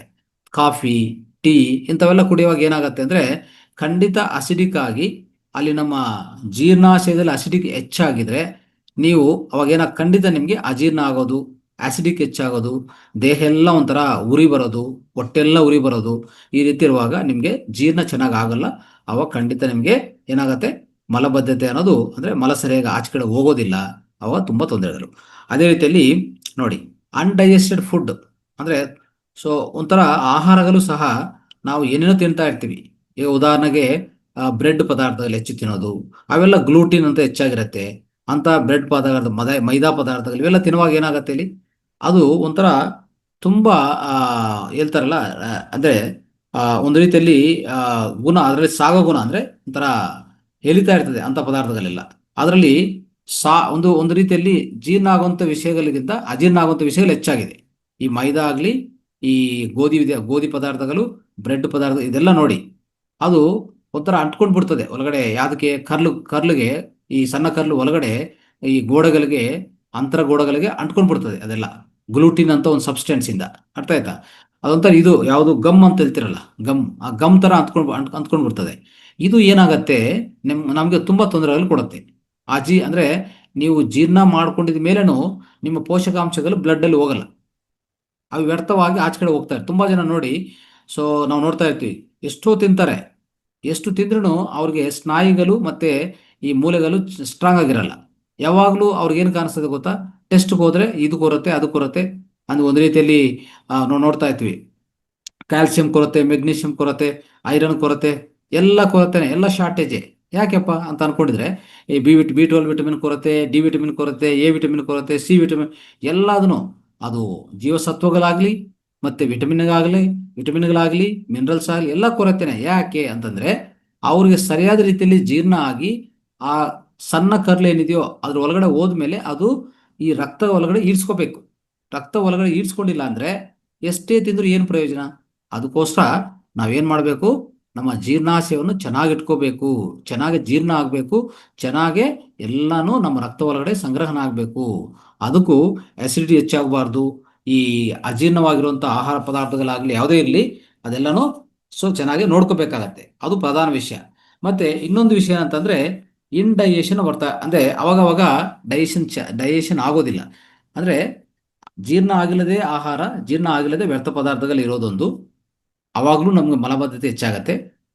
ಮೂರನೇದೇನೆಂದರೆ ಇಂಡೈಜೆಷನ್, ಅಂದರೆ ಜೀರ್ಣ ಆಗ್ತಾ ಇಲ್ಲ. ಯಾಕೆ ಅಂದರೆ ನಮ್ಮ ಹೊಟ್ಟೆ ಪ್ರಾಂತ ಅಂದರೆ ಜೀರ್ಣಾಶಯ ಪ್ರಾಂತ ಹೆಚ್ಚಾಗಿ ಅದರ ಉಷ್ಣತೆ ಹೆಚ್ಚಾಗಿದೆ. ತುಂಬ ಜನ ನೀವು ನೋಡ್ಬೋದು, ಸ್ಟಮಕ್ ಹೀಟ್ ಆಗುತ್ತೆ. ಆ ಸ್ಟಮಕ್ ಹೀಟ್ ಆಗುವಾಗ ಏನು ಗೊತ್ತಾ, ಈ ಸ್ಟಮಕ್ ಹೀಟ್ ಅನ್ನೋದು ಎಷ್ಟು ಪ್ರಧಾನ ವಿಷಯ ಅಂದರೆ, ನಮಗೆ ಮುಖದ ಮೇಲೆ ಅಲ್ಲಲ್ಲಿ ಪಿಂಪಲ್ಸ್ ಇಂದ ಬರ್ತದೆ ನೋಡಿ, ಈ ಮೊಡವೆಗಳು ಅದು ಇದು ಒಂಥರ ಪಿಂಪಲ್ಸ್ ಎಲ್ಲ ಬರ್ತದಿಲ್ಲ, ಆಕ್ನೆ ಪಿಂಪಲ್ಸ್ ಅಂತ. ಅದಕ್ಕೂ ಕಾರಣ ಸ್ಟಮಕ್ ಹೀಟೇ. ಈ ಸ್ಟಮಕ್ ಹೀಟನ್ನು ಸರಿಯಾದ ರೀತಿಯಲ್ಲಿ ನೀವು ನಿವಾರಣೆ ಮಾಡಲೇಬೇಕು. ಅರ್ಥ ಆಯ್ತಾ? ಸ್ಟಮಕ್ ಹೀಟ್ ಆಗಿದೆ ಅಂತ ಇಟ್ಕೊಳ್ಳಿ. ಯಾವಾಗ ಸ್ಟಮಕ್ ಹೀಟ್ ಆಗಿದ್ರೆ ಅಲ್ಲಿ ಸ್ಟಮಕ್ಕಲ್ಲಿ ಅಂದರೆ ಆ ಜೀರ್ಣಾಶಯಲ್ಲಿರುವಂಥ ನೀರೆಲ್ಲ ಬೇಗ ಆವಿರಿ ಥರ ಒಂಥರ ಆಚೆ ಕಡೆ ಹೋಗ್ಬಿಡ್ತದೆ. ಅವಾಗ ಏನಾಗುತ್ತೆ ಅಂದರೆ, ನೀರಾಂಶ ಕಡಿಮೆ ಆದರೆ ಮಲ ಗಟ್ಟಿ ಆಗುತ್ತೆ, ಅವಾಗ ಮಲ ವಿಸರ್ಜನೆ ತೊಂದರೆ ಆಗ್ತದೆ. ಅದಕ್ಕೋಸ್ಕರ ಸ್ಟಮಕ್ ಹೀಟ್ ಅಂದರೆ ಈ ಜೀರ್ಣಾಶಯದ ಹೊಟ್ಟೆದ ಉಷ್ಣತವನ್ನು ನಿಯಂತ್ರಣ ಮಾಡ್ಕೋಬೇಕು, ನಿರ್ವಹಣೆ ಮಾಡ್ಕೋಬೇಕು. ಅದು ಪ್ರಧಾನ ವಿಷಯ. ಆಯಿತು. ಈಗ ಮನೆಯಲ್ಲಿ ಮಾಡ್ಕೊಳ್ಳೋಂಥ ಸ್ವಲ್ಪ ವಿಷಯಗಳು ಹೇಗಿರ್ತಾವಂದರೆ, ಸೊ ಖಂಡಿತ ನಾವು ನೀರು ಅನ್ನೋದು 3 ರಿಂದ 4 ಲೀಟರ್ ಕುಡಿಯೋದು, ಫೈಬರ್ ಹೆಚ್ಚು ಇರೋಂಥ ಆಹಾರವನ್ನು ತಿನ್ನೋದು, ಈಗಾಗಲೇ ಹೇಳ್ತಾ ಇದ್ವಲ್ಲ ಆ ರೀತಿಯಲ್ಲಿ ಮಾಡ್ಕೊಳ್ಳಿ. ಆಮೇಲೆ ಅದೊಂದೇ ಅಲ್ಲ, ದಿನಕ್ಕೆ ಅದೇ ಈಗಾಗಲೇ ಹೇಳಿದಲ್ಲ, 20 ರಿಂದ 30 ಗ್ರಾಮ್ಸು ಫೈಬರ್ ತಿನ್ನಲೇಬೇಕು. ನಿಮ್ಮ ಆಹಾರದಲ್ಲಿ ಅಷ್ಟು ಇರಲೇಬೇಕಾಗತ್ತೆ. ಅದಕ್ಕೂ ಪ್ರಧಾನ ಕಾರಣ, ಹೆಚ್ಚು ನಾರಾಂಶ 20 ರಿಂದ 30 ಗ್ರಾಮ್ ಪ್ರಧಾನವಾಗಿ ತಿನ್ನಬೇಕಂದ್ರೆ ಪ್ರತಿ ದಿವಸಕ್ಕೆ ನಿಮಗೆ ಬೇಕಾಗಿರೋದು ತರಕಾರಿಗಳು, ಸೊಪ್ಪುಗಳು ಆ ರೀತಿಯಲ್ಲಿ ಹೆಚ್ಚಾಗಿ ಮಾಡ್ಕೊಳ್ಳಿ, ಆಹಾರದ ಭಾಗ ಮಾಡ್ಕೊಳ್ಳಿ. ಆಮೇಲೆ ನಿಮ್ಮ ಹೊಟ್ಟೆ ಹೀಟನ್ನು ಹೋಗಲಾಡಿಸ್ಬೇಕಂದ್ರೆ ಈ ಕೆಂಪು ಇದೆಲ್ಲ ಕುಂಬಳೆಕಾಯಿ ಅಂತ ಹೇಳ್ತೀವಲ್ಲ, ಕೆಂಪು ಕುಂಬಳೆಕಾಯ ಜ್ಯೂಸು, ರೆಡ್ ಪಂಪ್ಕಿನ್ ಜ್ಯೂಸ್ ಅಂತ ಹೇಳ್ತೀವಿ ನಾವು. ಓಕೆ, ಅದನ್ನು ಪ್ರಧಾನವಾಗಿ ಪ್ರತಿದಿನ 1/2 ಗ್ಲಾಸು, ಬೆಳಗ್ಗೆ ಎದ್ದಿದ್ರೆ 1/2 ಗ್ಲಾಸು ಈ ರೆಡ್ ಪಂಪ್ಕಿನ್ ಜ್ಯೂಸು ಕುಡಿ ದಯವಿಟ್ಟು. ಪ್ರತಿಯೊಬ್ಬರು ಅದನ್ನು ಅಳವಡಿಸ್ಕೊಳ್ಳಿ, ರೆಡ್ ಪಂಪ್ಕಿನ್ ಜ್ಯೂಸ್. ಓಕೆ, ಪ್ರತಿದಿನ ಬೆಳಗ್ಗೆ ಖಾಲಿ ಹೊಟ್ಟೆದಲ್ಲಿ ಕುಡಿ. ಆವಾಗ ನಿಮ್ಮ ಸ್ಟಮಕ್ ಹೀಟ್, ಈ ಜೀರ್ಣಕೋಶದಲ್ಲಿರುವಂಥ ಆ ಹೀಟ್ ಎಲ್ಲ ಹೋಗಲಾಡಿಸ್ತೀವಿ. ಆವಾಗ ನಿಜವಾಗಿ ಆ ಹೀಟು ಎಷ್ಟು ಕಡಿಮೆ ಆಗ್ತಾ ಹೋಗ್ತದೋ ಆವಾಗ ಒಳ್ಳೆ ಜೀರ್ಣ ಆಗತ್ತೆ, ಒಳ್ಳೆ ಮಲವಿಸರ್ಜನೂ ಆಗತ್ತೆ. ಇಷ್ಟು ನೀವು ಅರ್ಥ ಮಾಡ್ಕೋಬಹುದು. ಓಕೆ ಸ್ನೇಹಿತರೆ, ಈ ರೀತಿಯಲ್ಲಿರುವಾಗ ನೋಡ್ಕೊಳ್ಳಿ. ಈಗ ಶಿವಂಬು ಅಲ್ಲಿ ನಾವು ನೋಡ್ತಾ ಇರ್ತೀವಿ, ಇಲ್ಲಿ ಇದಕ್ಕೂ ಅನೇಕ ಚಿಕಿತ್ಸೆಗಳು. ಮೊದಲನೇ ಚಿಕಿತ್ಸೆ ಏನು ನೋಡೋಣ ಅಂದರೆ, ನಾವು ಆಕುಪ್ರದಲ್ಲಿ ನೋಡೋಣ. ಆಕುಪ್ರೆಸರಲ್ಲಿ ಈ ಕಾನ್ಸ್ಟಿಪೇಷನ್ಗೂ ಇರುವಂತ ಒಳ್ಳೆ ಸೂಚನೆಗಳು ಮತ್ತೆ ಏನಿದೆ ಅದಕ್ಕೂ ಪರಿಹಾರಗಳಂತ ನೋಡ್ತಾ ಹೋಗೋಣ. ನೋಡಿ, ಆಕುಪ್ರೆಸರ್ ಹೇಳ್ತಾ ಹೋಗ್ತೀನಿ. ಆಕುಪ್ರೆಸರ್ ಅಲ್ಲಿ ಈ ರೀತಿಯಲ್ಲಿ ಮಾಡ್ಕೊಂಡ್ರೆ ಕಾನ್ಸ್ಟಿಪೇಷನ್ ಸಾಲ್ವ್ ಆಗುತ್ತೆ. ಇಲ್ಲೊಂದು ಪಾಯಿಂಟ್ ಇದೆ ನೋಡಿ. ಸೊ ಕೈನ ಅಬ್ಸರ್ವ್ ಮಾಡಿ, ಎಡಗೈ ಬಲಗೈ ಎರಡಲ್ಲಿನೂ ಇಲ್ಲಿರುವಂತ ಪಾಯಿಂಟ್ ಇದು ಕನಿಷ್ಠ ಪಕ್ಷ 20, 25, 30 ಸರಿ ಬೆಳಗ್ಗೆ ಎದ್ದಿದ ಮೇಲೆ ನೀವು ಚೆನ್ನಾಗಿ ಪ್ರೆಸ್ ಮಾಡ್ಕೊಂಡ್ರೆ ಮಲ ವಿಸರ್ಜನೆ ಮುಂದೆ ಪ್ರೆಸ್ ಮಾಡ್ಕೊಳ್ಳಿ. ಓಕೆ, ಸೊ ಈ ರೀತಿಯಲ್ಲಿ ಯಾವುದೋ ನಿಮಗೆ ಈ ತರ ಪ್ರೋಬ್ ಇದ್ರೆ, ಆಕುಪ್ರೆಸರ್ ಪ್ರೋಬ್ ಇದ್ರೆ ತಗೊಂಡು ಈ ತರ ಚೆನ್ನಾಗಿ ಉಜ್ಜಬೇಕು, ಅಂದ್ರೆ ಚೆನ್ನಾಗಿ ಪ್ರೆಸ್ ಮಾಡಬೇಕು, ಅಲ್ಲಿ ಒತ್ತಡ ಕೊಡಬೇಕು. ಈಗ ಈ ತರ ಒತ್ತಡ ಮಾಡೋದು, 5 ಸೆಕೆಂಡ್ ಹಾಗೆ ಇಡೋದು ಮತ್ತೆ ತೆಗೆಯೋದು, ಈ ತರ ಮಾಡಿ. ಈ ರೀತಿಯಲ್ಲಿ ಒಂದು 20 ಸರಿ ಮಾಡಿದ್ರು ಒಳ್ಳೇದು. ಆಯ್ತಾ, ಇದೊಂದು ಮಾಡಿ. ಇದೊಂದು ಅದ್ಭುತವಾದ ಪಾಯಿಂಟ್. ಇದು ಸ್ಟಮಕ್ ಪಾಯಿಂಟ್ ಅಂತ ಹೇಳ್ತೀವಿ ನಾವು, ಹೊಟ್ಟೆದ ಪಾಯಿಂಟ್ ಇದು, ಆಕುಪ್ರೆಸರ್ ಪಾಯಿಂಟ್. ಓಕೆ, ಇದನ್ನು ಈ ರೀತಿಯಲ್ಲಿ ಇಲ್ಲ ಅಂದ್ರೂ ಇನ್ನೊಂದು ರೀತಿಯಲ್ಲಿ ಮಾಡ್ಬೋದು. ಕೈಯಿಂದ ನೋಡ್ಕೊಳ್ಳಿ, ಈಗ ಇಟ್ಕೊಳ್ಳಿ, ಈಗ ನೋಡ್ಕೊಳ್ಳಿ, ಈ ಹೆಬ್ಬೆರಳು ಮೇಲ್ಗಡೆ, ಈ 2 ಬೆರಳು ಇಲ್ಲಿ, ಈ ರೀತಿಯಲ್ಲಿ ನೋಡಿ. ಎಲ್ಲರೂ ಮಾಡ್ಕೊಂತ ಇರಿ, ನಿಮಗೂ ಪ್ರಾಕ್ಟೀಸ್ ಆಗತ್ತೆ. ಅಂದ್ರೆ ಮೇಲೆ ಈ ಭಾಗ, ಓಕೆ, ಈ ಕಡೆ ಈ ಹೊಟ್ಟೆ ಪಾಯಿಂಟ್, ಇದನ್ನು ಇಟ್ಕೊಂಡು ಈ ತರ ಇಟ್ಕೊಂಡು ಈ ರೀತಿಯಲ್ಲಿ ಒಂದು ಅಟ್ಲೀಸ್ಟ್ ಅಲ್ಲಿ ನೀವು ನೋವು ಕಾಣಿಸ್ತಾ ಇರ್ತದೆ ನೋಡಿ. ಅಂದ್ರೆ ಹೊಟ್ಟೆದ ಸಮಸ್ಯೆ ಏನಾದಿದ್ರೆ ಅಲ್ಲಿ ನೋವು ಕಾಣಿಸ್ತಾ ಇರ್ತದೆ. ಆ ನೋವು ಹೋಗಲಾಡ್ಸೋವರೆಗೂ, ನೋವು ಹೋಗೋವರೆಗೂ ನಾವು ಆ ರೀತಿ ಪ್ರೆಸ್ ಮಾಡ್ತಾ ಹೋಗ್ಬೇಕು. Okay, right. ನೋಡಿ, ಈ ತರ ಒಂದು 10, 20 ಸರಿ ಬೆಳಗ್ಗೆ, ಮಧ್ಯಾಹ್ನ, ಸಾಯಂಕಾಲ ಈ ತರ ಒತ್ತಿದ್ರೆ ಈ ತರ ನೋಡಿ, ಈ ರೀತಿಯಲ್ಲಿ. ಇದು ಸ್ಟಮಕ್ ಪಾಯಿಂಟ್. ಇನ್ನೊಂದು ಪಾಯಿಂಟು, ಅದನ್ನು ಇದಾದ್ಮೇಲೆ ಮತ್ತೆ ಇಲ್ಲಿ ನಾವು ಒತ್ತಡ ಕೊಟ್ಟಿದ ಮೇಲೆ ಈ ಪಾಯಿಂಟ್ ಆದ್ಮೇಲೆ ಇನ್ನೊಂದು ಪಾಯಿಂಟ್ ಇಲ್ಲಿದೆ ನೋಡಿ. ಈ ಕೆಳಗೆ ತುಟಿ ಇದೆಯಲ್ಲ, ತುಟಿ ಈ ಗಡ್ಡದ ಈ ಮಧ್ಯದಲ್ಲಿರುತ್ತೆ ಈ ಪಾಯಿಂಟ್, ಸೆಂಟರ್. ಇದು ಚೆನ್ನಾಗಿ ಈ ರೀತಿಯಲ್ಲಿ ಈ ಥರ ಒತ್ತೋದು, ರಿಲೀಸ್ ಮಾಡೋದು, ಈ ಥರ ಒತ್ತೋದು, ರಿಲೀಸ್ ಮಾಡೋದು. ನೀವು ಅಂದರೆ ಲ್ಯಾಟ್ರಿನ್ ಒಳಗಡೆ ಕಮೋಡ್ ಮೇಲೆ ಕೂತ್ಕೊಂಡಿದ ಮೇಲೆ ಈ ಥರ ಮಾಡ್ಕೊತಾ ಇದ್ರೂ ನಿಮಗೆ ಒಂದು ರೀತಿಯಲ್ಲಿ ಆ ಮಲ ಅನ್ನೋದು ಆಚೆ ಕಡೆ ಹೋಗ್ತಾ ಇರ್ತದೆ. ನಾವು ಅಬ್ಸರ್ವ್ ಮಾಡ್ಕೊಳ್ಳಿ. ಓಕೆ, ಇದೊಂದು ಪಾಯಿಂಟ್ ಈ ರೀತಿಯಲ್ಲಿ. ಓಕೆ, ಇದೊಂದು ಒಂದೊಂದು ಬಾರಿ 15, 20 ಸರಿ ನೀವು ಒತ್ತಿದ್ರೆ ಸೊ ಒಳ್ಳೆ ಫಲಿತ ನಿಮಗೆ ಸಿಗತ್ತೆ. ಅರ್ಥ ಆಯ್ತಾ? 2 ಪಾಯಿಂಟ್ ಪ್ರಧಾನವಾಗಿ ಆಕುಪ್ರೆಸರಲ್ಲಿ ಇರುವಂತ. ಸೊ ಆಕುಪ್ರೆಸರ್ ಚಿಕಿತ್ಸೆ ಈ ರೀತಿಯಲ್ಲಿ ಮಾಡ್ಕೋಬಹುದು. ಯಾವುದಕ್ಕೆ? ಕಾನ್ಸ್ಟಿಪೇಷನ್ಗೆ. ಓಕೆ, ದಯವಿಟ್ಟು ಇದು ಪಾಲನೆ ಮಾಡಿ. 2 ಪಾಯಿಂಟ್ಗಳನ್ನು ಮರೆಯಬಾರ್ದು, ಖಂಡಿತ ಒತ್ತಬೇಕಾಗತ್ತೆ. ಮಕ್ಕಳಿಗಾಗ್ಲಿ, ನಿಮ್ಗಾಗ್ಲಿ, ಯಾರಿಗೇ ಆಗ್ಲಿ ಇದನ್ನು ಪಾಲನೆ ಮಾಡಿ, ಖಂಡಿತ ನಿಮಗೆ ಒಳ್ಳೆ ಪರಿಹಾರ ಸಿಗತ್ತೆ. ಇದು ನಮಗೆ ಆಕುಪ್ರೆಸರ್ ಇರುವಂತ ಪಾಯಿಂಟ್ಸ್. ಆಮೇಲೆ ಇನ್ ಕೇಸ್ ನಾವು ಶಿವಂಬು ಅಲ್ಲಿ ನೋಡ್ಕೊಂಡ್ರೆ, ಶಿವಂಬು ಯಾವ ರೀತಿಯಲ್ಲಿ ಶಿವಂಬಿಂದ ನಾವು ಪರಿಹಾರ ಮಾಡ್ಕೋಬಹುದು ಈ ಮಲಬದ್ಧತೆಯನ್ನು, ನಿಮ್ಗೆಲ್ಲ ಗೊತ್ತಿರೋ ವಿಷಯ. ಈಗಾಗಲೇ ಶಿವಂಬು ಪ್ರೋಟೋಕಾಲ್ ಹೇಳಿದ್ವಿ, 41 ಡೇಸ್ ಪ್ರೋಟೋಕಾಲ್. ದಯವಿಟ್ಟು ಎಲ್ಲರೂ ಪಾಲನೆ ಮಾಡಿ. ಅದ್ರ ಜೊತೆಗೆ ಅಲ್ಲಿರುವಂಥ ಎಲ್ಲ ಪಾಯಿಂಟ್ಸ್ ಪಾಲನೆ ಮಾಡಿ. ಅಲ್ಲಿ Virgin coconut oil, especially Virgin coconut oil ಅಂದ್ರೆ ಅದನ್ನು ಕುಡಿಬೇಕಂತ ಹೇಳಿದ್ವಿ ಬೆಳಗ್ಗೆ, ಸಾಯಂಕಾಲ. ಓಕೆ, ಆ ರೀತಿಯಲ್ಲೂ ಅದನ್ನು ವರ್ಜಿನ್ ಕೋಕೋನಟ್ ಆಯಿಲ್ ಸಹ ಒಳ್ಳೆ ಡೈಜೆಷನ್, ಒಳ್ಳೆ ಮಲ ವಿಸರ್ಜನೆ, ಒಳ್ಳೆ ಮೆದುಳಿನ ಕ್ರಿಯೆಗಳು, ಮೆದುಳಿನ ಆರೋಗ್ಯ, ಮೆದುಳಿನ ಚುರುಕು ಎಲ್ಲ ಹೆಚ್ಚು ಮಾಡುತ್ತೆ. ಅದನ್ನು ಸಹ ಉಪಯೋಗಿಸ್ಕೊಳ್ಳಿ. ಅದು ನಾವು ಪ್ರಧಾನವಾಗಿ 41 ಡೇಸ್ ಶಿವಂಬು ಪ್ರೋಟೋಕಾಲು ಪ್ರತಿಯೊಬ್ಬರು ನೋಡಿ ದಯವಿಟ್ಟು ಇವತ್ತೇ ಮತ್ತೆ ಒಂದ್ಸರಿ ಆ ಫೈಲನ್ನು ಓಪನ್ ಮಾಡಿಕೊಂಡು ಅದರಲ್ಲಿ ಎಲ್ಲ ನೋಟ್ ಮಾಡಿಕೊಂಡು ಅದು ಪಾಲನೆ ಮಾಡ್ತಾ ಹೋಗಿ. ಖಂಡಿತ ಅದು ಬೇಕಾಗಿದೆ. ಆ ಜೊತೆಗೆ ಶಿವಂಬು ಅಲ್ಲಿ ಒಂದು ಪ್ರಕ್ರಿಯೆ, ಅದೊಂದು ಹೇಳ್ತೀನಿ, ನೆನಪಿಟ್ಕೊಳ್ಳಿ. ಅದೇನಂತಂದ್ರೆ, ಈ ಮಲಬದ್ಧತೆಗೋಸ್ಕರ ಶಿವಂಬುಯಿಂದ ಏನ್ ಮಾಡ್ಕೋಬಹುದು ಅಂದ್ರೆ ಎನಿಮಾ ಮಾಡ್ಕೋಬಹುದು. ಎನಿಮಾ ನಾರ್ಮಲ್ ಆಗಿ ಎನಿಮಾ ಮಾಡ್ಕೋಬಹುದು, ಆದ್ರೆ ಶಿವಂಬಲ್ಲಿ ಎನಿಮಾ ಮಾಡ್ಕೋಬೇಕು. ಅದು ಯಾವ ರೀತಿಯಲ್ಲಿ ಮಾಡ್ಕೋಬೇಕು? ಎನಿಮಾ ಕಿಟ್ಟು ತಗೊಳ್ಳಿ. ಯಾವ ರೀತಿಯಲ್ಲಿ ಅಂದ್ರೆ 500 ml ಯೂರಿನ್ ಅಂದ್ರೆ ಅರ್ಧ ಲೀಟರು ಮೂತ್ರವನ್ನು ತಗೊಳ್ಳಿ. 250 ml ಒಂದು ಹಾಟ್ ವಾಟರ್ ಅಂದ್ರೆ ತುಂಬಾ ಜಾಸ್ತಿ ಹಾಟ್ ಅಂತಲ್ಲ, ಒಂದು ಉಗುರು ಬೆಚ್ಚ ನೀರು ಅಂತ ಇಟ್ಕೊಳ್ಳಿ. ಈ 2 ಮಿಕ್ಸ್ ಮಾಡಿಕೊಂಡು ಆ ಎನಿಮಾ ಟ್ಯಾಂಕ್ ಇರುತ್ತೆ ಅದರಲ್ಲಿ ಹಾಕೊಂಡು ಆ ರೀತಿಯಲ್ಲಿ ಒಂದು 2 ದಿವಸ 3 ದಿವಸಕ್ಕೆ ಒಂದ್ಸರಿ ಮಾಡ್ತಾ ಹೋಗಿ. ಓಕೆ, ಎಸ್ಪೆಷಲಿ ಮಾರ್ನಿಂಗ್ ಟೈಮ್ ಮಾಡಬೇಕಿದು. ಓಕೆ, ಸೊ ಬೆಳಗ್ಗೆ ಎದ್ದಿದ ಮೇಲೆ, ಸೊ ನೀವು ಮಲ ವಿಸರ್ಜನೆ ಆದ್ಮೇಲೆ ಮತ್ತೆ ಇದು ಮಾಡ್ಕೊಂಡ್ರು ಇನ್ನೂ ಒಳಗಡೆ ಇರುವಂತ ಎಲ್ಲಾ ಸಂಗ್ರಹ ಆಗಿರುತ್ತ ಎಲ್ಲಾ ಮಲವನ್ನು ಆಚೆ ಕಳಿಸ್ತದೆ. ಬೇಕಂದ್ರೆ ಮಾಡಿ ನೋಡಿ, ನಿಮ್ಗೆ ಗೊತ್ತಾಗತ್ತೆ. ಆಯ್ತಾ? ಇದು ಅದ್ಭುತವಾದ ಫಲಿತ ಕೊಡುತ್ತೆ, ಅದನ್ನ ಅರ್ಥ ಮಾಡ್ಕೊಳ್ಳಿ. ಓಕೆ, ಸೊ ಇದು ಒಂದು ಪ್ರಧಾನವಾಗಿರ್ತದೆ. ಇದು ಶಿವಂಬಿಂದ ಮಾಡ್ಕೊಳ್ಳುವಂತ ವಿಷಯ. ಆಮೇಲೆ ಈ ಯೋಗಾಸನಗಳು, ಪ್ರಾಣಾಯಾಮ ಸ್ನೇಹಿತರೆ, ಯೋಗಾಸನಗಳು, ಪ್ರಾಣಾಯಾಮ ಏನು ಮಾಡಿದ್ರೆ ಒಳ್ಳೆ ಪರಿಹಾರ ಇದು ಸಿಗತ್ತೆ ಅಂತಂದ್ರೆ, ಸೊ ನಮಗೆಲ್ಲ ಗೊತ್ತಿರೋ ವಿಷಯ, ಯೋಗಾಸನಗಳಲ್ಲಿ ಸ್ವಲ್ಪ ಯೋಗಾಸನಗಳಿದೆ, ಅದು ನಿಮಗೆ ಅದ್ಭುತವಾದ ಮಲ ವಿಸರ್ಜನೆಗೆ ಕಾರಣವಾಗತ್ತೆ.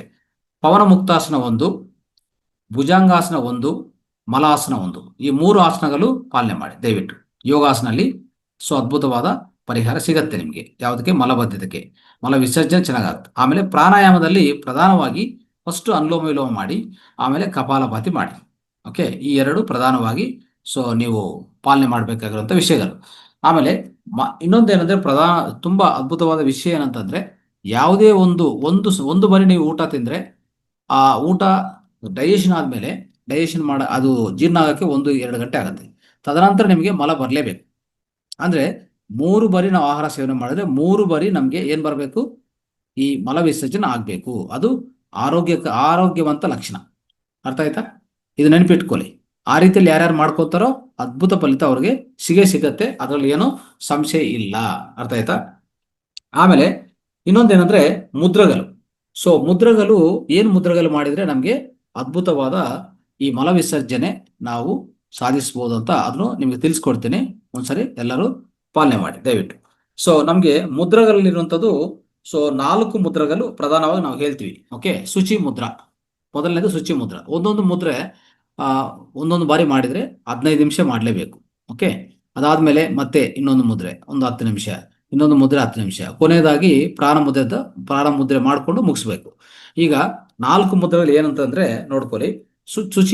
ಶುಚಿ ಮುದ್ರೆ ಹೇಗೆ ಮಾಡೋದು ನೋಡ್ಕೊಳ್ಳಿ. ಈ ರೀತಿಯಲ್ಲಿ ಈ ಹೆಬ್ಬೆರಳು ಉಂಗರ ಇದೆ, ಈ 3 ಬೆರಳು ಈಗ ಮಾಡಿಸಿ ಹೀಗೆ ಕೈಯಲ್ಲಿ ಮಧ್ಯದಲ್ಲಿ ಹಸ್ತದಲ್ಲಿ ಇಟ್ಕೊಂಡು ಈ ಹೆಬ್ಬೆರಳು ಈ ಉಂಗರ ಬೆರಳು ಟಚ್ ಆಗುತ್ತೆ, ಇದು ಸ್ಟ್ರೈಟ್ ಆಗಿರುತ್ತೆ ನೋಡಿ. ಈ ರೀತಿಯಲ್ಲಿ ಇದು ಶುಚಿ ಮುದ್ರಾ. ಇದನ್ನು ಈಗ ಮಾಡಿಕೊಂಡು ಓಕೆ ಹೀಗಿಟ್ಕೊಂಡು ತೊಡೆ ಮೇಲೆ 15 ನಿಮಿಷ ಮಾಡಿ ಬೆಳಗ್ಗೆ. ಇದು ಶುಚಿ ಮುದ್ರಾ ಅಂತ ಹೇಳ್ತಾರೆ. ಶುಚಿ ಅಂದ್ರೆ ಶುಭ್ರತ ಮಾಡೋದು ಅಂತ. ಮನಸ್ಸನ್ನು ಶುಭ್ರತ ಮಾಡುತ್ತೆ, ನಿಮ್ಮ ದೇಹದಲ್ಲಿರುವಂಥ ಮಲವನ್ನು ಶುಭ್ರತ ಮಾಡುತ್ತೆ. ಅದಕ್ಕೆ ಶುಚಿ ಮುದ್ರಾ ಅಂತ ಕರೀತಾರೆ. ಇದೊಂದು ದಯವಿಟ್ಟು ಪಾಲನೆ ಮಾಡಿ. ಆಮೇಲೆ ಮುಷ್ಟಿ ಮುದ್ರಾ ನೋಡಿ. ಮುಷ್ಟಿ ಮುದ್ರಾ ಅಂತ ಎಲ್ಲ ಬೆರಳು ಮಡಿಸಿ ಈ ಹೆಬ್ಬೆರಳನ್ನು ಮತ್ತೆ ಉಂಗರ ಬೆರಳು ಇದನ್ನೊಂದು 10-15 ನಿಮಿಷ ಮಾಡಬೇಕಾಗುತ್ತೆ. ಇದು ಮುಷ್ಟಿ ಮುದ್ರಾ ಅಂತ ಕರಿತೀವಿ. ಇದನ್ನು ಮಾಡಬೇಕಾಗತ್ತೆ. ಆಮೇಲೆ ಅಪಾನ ಮುದ್ರಾ ನೋಡ್ಕೊಳ್ಳಿ. ಅಪಾನ ಮುದ್ರಾ ಅದಾದ್ಮೇಲೆ ಅಪಾನ ಮುದ್ರಾ. ನಿಮಗೆ ಯಾವುದೇ 2 ಮುದ್ರೆಗಳು ಅನುಕೂಲ ಆದ 2 ಮಾಡ್ಕೊಳ್ಳಿ. ದಿನ ಬೆಳಗ್ಗೆ, ಮಧ್ಯಾಹ್ನ, ಸಾಯಂಕಾಲ ಪ್ರತಿ ಮುದ್ರನ್ನು ನೋಡಿ. ಯಾವುದೇ ಮುದ್ರೆ ಒಳ್ಳೆ ರಿಸಲ್ಟ್ಸ್ ಕೊಡ್ಬೇಕಂದ್ರೆ ಕನಿಷ್ಠ ಪಕ್ಷ 15 ನಿಮಿಷ ಮಾಡಬೇಕಾಗತ್ತೆ. ದಿನಕ್ಕೆ ಒಂದು 45 ನಿಮಿಷ ಮಾಡಲೇಬೇಕು. ಇದು ಅಪಾನ ಮುದ್ರಾ. ಆಯ್ತಾ? ಅಪಾನ ಮುದ್ರಾ ಈ ರೀತಿಯಲ್ಲಿ ಮಾಡ್ಕೊಳ್ಳೋದು. ಮತ್ತೆ ಪುಷನ್ ಮುದ್ರಾ ಹೇಗೆ ಮಾಡೋದು ಅಂತಂದ್ರೆ, ಈ ಎಡಗೈಯಲ್ಲಿ ಬಂದು ಅಪಾನ ಮುದ್ರಾ, ಈ ಬಲಗೈಯಲ್ಲಿ ಬಂದು ವ್ಯಾನ ಮುದ್ರಾ ನೋಡಿ. ಇದು ಪುಷನ್ ಮುದ್ರಾ. ಆಯ್ತಾ? ಸೊ ಈ ರೀತಿಯಲ್ಲಿ ನಮಗೆ 4 ಮುದ್ರಗಳು ಈ ಮಲಬದ್ಧತೆಗೆ ತುಂಬಾ ಚೆನ್ನಾಗಿ ಕೆಲಸ ಮಾಡುತ್ತೆ. ಓಕೆ, ಆಮೇಲೆ ಕೊನೆಯದಾಗಿ ಪ್ರಾಣ ಮುದ್ರಾ. ಒಂದು 5 ನಿಮಿಷ 10 ನಿಮಿಷ ಪ್ರಾಣ ಮುದ್ರಾ ಈ ರೀತಿಯಲ್ಲಿ ಮಾಡ್ಕೊಳ್ಳಿ. ಇದು ಮುದ್ರಗಳಲ್ಲಿರುವಂಥ ನಮಗೆ ಪರಿಹಾರಗಳು. ಆಮೇಲೆ ಸ್ವರಯೋಗದಲ್ಲಿ ಸ್ನೇಹಿತರೆ, ಸ್ವರಯೋಗದಲ್ಲಿ ಏನಿದೆ? ಸ್ವರಯೋಗದಲ್ಲಿ ಸೊ ನಿಮ್ಗೆ ಈಗಾಗಲೇ ಗೊತ್ತು. ಸ್ವರಯೋಗದಲ್ಲಿ ಏನು ಮಾಡ್ತೀವಿ ಅಂದರೆ, ಪ್ರಧಾನವಾಗಿ ಮಲ ವಿಸರ್ಜನೆ ಮಾಡಬೇಕಂದ್ರೆ ಅವಾಗ ನಮ್ಮ ಬಲಗಡೆ ಮೂಗಿ ಅಂದರೆ ನಮ್ಮ ಪಿಂಗ್ಲ ನಾಡಿ ಕೆಲಸ ಮಾಡಿಸ್ಕೊಳ್ಳಿ. ಅಂದರೆ ಉದಾಹರಣೆಗೆ ನಮಗೆ ಎಡಗಡೆ ಶ್ವಾಸ ನಡೀತಾ ಇದೆ, ಸ್ವರ ನಡೀತಾ ಇದ್ರೆ ಬಲಗಡೆಗೆ ತಗೊಳ್ಳಿ. ಬಲಗಡೆ ಅಂದರೆ ಅದೇನದು? ಪಿಂಗ್ಲ ನಾಡಿ, ಸೂರ್ಯ ನಾಡಿ. ಆ ಸೂರ್ಯ ನಾಡಿ, ಸೂರ್ಯ ಸ್ವರ ನಡೀತಾ ಇರುವಾಗ ಮಲ ವಿಸರ್ಜನೆಗೆ ಹೋದರೆ ಸೊ ಅದ್ಭುತವಾದ ಮಲ ವಿಸರ್ಜನೆ ಆಗತ್ತೆ. ಓಕೆ, ಸೊ ಅದೇ ಮೂತ್ರ ವಿಸರ್ಜನೆಗೆ ಚಂದ್ರನಾಡಿ ಕೆಲಸ ಮಾಡಬೇಕು, ಮಲ ವಿಸರ್ಜನೆಗೆ ಸೂರ್ಯನಾಡಿ ಕೆಲಸ ಮಾಡಬೇಕು. ಇದನ್ನು ದಯವಿಟ್ಟು ಗುರುತಿಸಿ. ಸೊ ಈ ಸ್ವರಯೋಗದಲ್ಲಿ ಅದು ನೀವು ಪಾಲನೆ ಮಾಡಬೇಕಾಗತ್ತೆ ಖಂಡಿತ. ಓಕೆ, ಸೊ ಕೊನೆಯದಾಗಿ ಸ್ನೇಹಿತರೆ, ಆಯುರ್ವೇದ ಟ್ಯಾಬ್ಲೆಟ್ ಒಂದಿದೆ, ಅದನ್ನು ಹೇಳ್ತೀನಿ. ಸೊ ದಯವಿಟ್ಟು ಅದು ನಿಮಗೆ ಅನುಕೂಲ ಇದ್ರೆ ಸೊ ಆ ಟ್ಯಾಬ್ಲೆಟ್ ಅನ್ನು ತರಿಸಿ ಒಂದು ಇಟ್ಕೊಳ್ಳಿ. ಅದು ಯಾವುದೇ ರೀತಿಯಲ್ಲಿ ಅಂದರೆ ಇದೊಂದು ಲ್ಯಾಕ್ಸೇಟಿವ್. ಸೊ ಉದಾಹರಣೆಗೆ ಅಲೋಪತಿ ಮಾಡರ್ನ್ ಮೆಡಿಕಲ್ ಹೋದ್ರೆ ಲ್ಯಾಕ್ಸೇಟಿವ್ಸ್ ಕೊಡ್ತಾರೆ. ಆ ಲ್ಯಾಕ್ಸೇಟಿವ್ಸು ಪ್ರತ್ಯೇಕವಾಗಿ ಕೆಮಿಕಲ್ಸಿಂದ ಮಾಡಿರ್ತಾರಲ್ವ, ಅದು ಒಂದ್ಸರಿ ಅಭ್ಯಾಸ ಮಾಡಿಕೊಂಡ್ರೆ ನೀವು ಯಾವಾಗಲೂ ಪದೇ ಪದೇ ಬಳಕೆ ಮಾಡ್ತಾ ಇರಬೇಕಾಗತ್ತೆ. ಅದು ಕಷ್ಟ ಆಗತ್ತೆ ಅಲ್ವಾ? ಆ ರೀತಿಯಲ್ಲಿ ಮಾಡ್ಕೊಳ್ಳೋದು ಬೇಡ.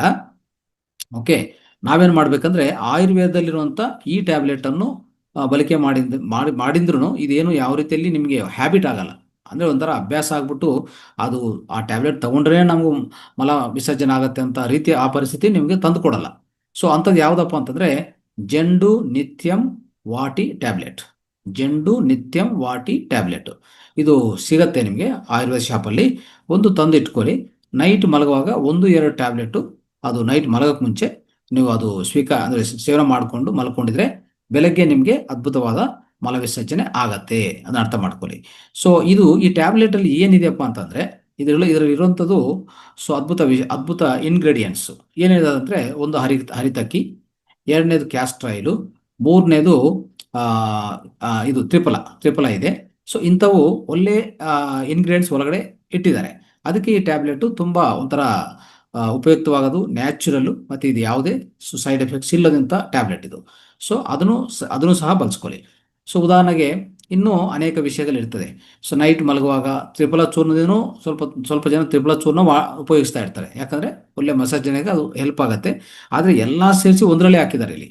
ಕ್ಯಾಸ್ಟರ್ ಆಯಿಲ್, ಹೆರ್ಲೆಣ್ಣೆ ಸಹ ನಾವೇನು ಮಾಡ್ತೀವಿ, ಖಂಡಿತ ಪ್ರತಿ ದಿವಸ ನೈಟ್ ಮಲಗುವಾಗ ಒಂದು ಹಾಲಿಂದ ಇಲ್ಲಾಂದ್ರೆ ಒಂದು ಊರುಬೆಚ್ಚ ನೀರಲ್ಲಿ 1 ಸ್ಪೂನ್ ಹಾಕ್ಕೊಂಡು ಅದನ್ನು ಚೆನ್ನಾಗಿ ನಾವು ಮಿಕ್ಸ್ ಮಾಡ್ಕೊಂಡು ಅದು ಕುಡಿದ್ರೆ ನೈಟ್ ಮಲಗೋಕೆ ಮುಂಚೆ ಅದನ್ನು ನಮಗೆ ಅದ್ಭುತವಾದ ರೀತಿಯಲ್ಲಿ ಮಾಡಿಕೊಡ್ತದೆ ಅಲ್ವಾ. ಸೊ ಇದು ಇದೆ. ಸೊ ಈಗಾಗಲೇ ಮೇಡಮ್ ಹೇಳ್ತಾ ಇದ್ರು ಗೋರಿಕಾಯಿ ಜ್ಯೂಸು ಇಂಥವು ತುಂಬ ಉಪಯುಕ್ತವಾಗಿರುತ್ತೆ. ಸೊ ಈ ರೀತಿಯಲ್ಲಿ ಇವೆಲ್ಲ ನಮಗೆ ಈ ಮಲಬದ್ಧತೆ ತೊಲಗಿಸ್ಕೊಳಕ್ಕೆ, ಮಲಬದ್ಧತೆ ಒಂದು ಚೆನ್ನಾಗಿ ಆಗ್ತಾ ಇದ್ರೆ, ಹೊಟ್ಟೆ ಶುಭ್ರವಾಗ್ತಾ ಇದ್ರೆ ನಾವು ಮತ್ತೆ ತಿನ್ನಕ್ಕೆ ಒಂಥರ ಹಸುವಾಗತ್ತೆ ಅಲ್ವಾ. ಸೊ ಇಲ್ಲಿ ಕೆಳಗಡೆ ಇರುವಂಥದ್ದು ಅದು ಶುಭ್ರ ಆಗಿಲ್ಲ ಅಂದ್ರೆ ಮತ್ತೆ ಹಸು ಆಗೋದು ಹೇಗೆ? ಹಸು ಆಗಿಲ್ಲ ಅಂದ್ರೆ ನಮಗೆ ಮತ್ತೆ ಶಕ್ತಿ ವಿಹೀನ ಆಗತ್ತೆ. ಯಾಕಂದ್ರೆ ನಾವು ಯಾವುದೇ ಒಂದು ಒಳ್ಳೆ ಜೀವಸತ್ವಗಳಾಗಲಿ, ವಿಟಮಿನ್ಸ್ ಆಗಿ ಏನೇ ನಮ್ಮ ದೇಹದಲ್ಲಿ ಹೊರಗಡೆ ಬರ್ಬೇಕಂದ್ರೆ ಒಳ್ಳೆ ಆಹಾರ ತಿನ್ಬೇಕು. ಒಳ್ಳೆ ಆಹಾರ ತಿನ್ಬೇಕಂದ್ರೆ ಒಳ್ಳೆ ಹಸು ಆಗಬೇಕು. ಒಳ್ಳೆ ಹಸು ಆಗ್ಬೇಕಂದ್ರೆ ಒಳ್ಳೆ ರೀತಿಯಲ್ಲಿ ಮಲವಿಸರ್ಜನೆ ಆಗ್ಬೇಕು. ವ್ಯರ್ಥ ಎಲ್ಲ ಆಚೆ ಕಡೆ ಹೋಗ್ಬೇಕು, ಮತ್ತೆ ಫ್ರೆಶ್ ಆಗಿ ಒಳಗಡೆ ಬರ್ತಾ ಇರಬೇಕು. ಅದನ್ನು ನಾವು ನೋಡ್ಕೋಬೇಕಾಗಿರೋದು ಸ್ನೇಹಿತರೆ. ಸೊ ಈ ರೀತಿಯಲ್ಲಿ ಮಾಡ್ಕೊಳ್ಳಿ. ಆಮೇಲೆ ಸೊ ಇನ್ನೊಂದೇನೆಂದ್ರೆ, ಸೊ ಪ್ರಧಾನವಾಗಿ ವಾಕಿಂಗು, ಬೆಳಗ್ಗೆ ವಾಕಿಂಗ್ ಆಗಲಿ, ಯೋಗಾಸನಗಳು, ಇದನ್ನು ಸಹ ಖಂಡಿತ ನಮಗೆ ಹೆಲ್ಪ್ ಆಗುತ್ತೆ. ಅದನ್ನು ನಾವು ಪಾಲನೆ ಮಾಡ್ತಾ ಹೋಗ್ಬೇಕು. ಓಕೆ, ಸೊ ಅದು ವೆರಿ ಇಂಪಾರ್ಟೆಂಟ್. ಸೊ ಈ ರೀತಿಯಲ್ಲಿ ಇಷ್ಟೆಲ್ಲ ವಿಷಯಗಳು ನಾವು ಜೋಡಿಸ್ಕೊಂಡು ಈ ಮಲಬದ್ಧತೆಯನ್ನು ನಾವು ಪರಿಷ್ಕಾರ ಮಾಡ್ಕೊತಾ ಇರಬೇಕು. ಪ್ರತಿ ದಿವಸ ಅದ್ಭುತವಾದ ರೀತಿಯಲ್ಲಿ ಮಲವಿಸರ್ಜನ ನೀರು ತರ ಆಚೆ ಕಡೆ ಹೋಗ್ಬೇಕು. ಅದು ನೋಡ್ಕೊಳ್ಳಿ ಪ್ರಧಾನವಾಗಿ. ಅಂದ್ರೆ ಜೀರೋ ಕ್ಲೀನಿಂಗ್ ಅಂತ ಹೇಳ್ತೀವಿ ನಾವು, 0 ಲೆವೆಲ್ ಕ್ಲೀನಿಂಗ್ ಅಂತಂದ್ರೆ ಅಷ್ಟು ಕ್ಲೀನ್ಸಿಂಗ್, ಏನು ಒಂದು ಒಳಗಡೆ ಒಂದು ವ್ಯರ್ಥ ಒಂದು ಸಣ್ಣ ಪಾರ್ಟಿಕಲ್ ತುಂಡು ಇರಬಾರ್ದು. ಅಷ್ಟೆಲ್ಲ ಆಚೆ ಕಡೆ ಹೋಗ್ಬೇಕಾಗಿರೋಂಥದ್ದು. ಆ ರೀತಿಯಲ್ಲಿ ನೋಡ್ಕೊಳ್ಳಿ, ಖಂಡಿತ ಅದು ನಿಮಗೆ ಒಳ್ಳೆ ಸಹಕಾರ ಕೊಡುತ್ತೆ.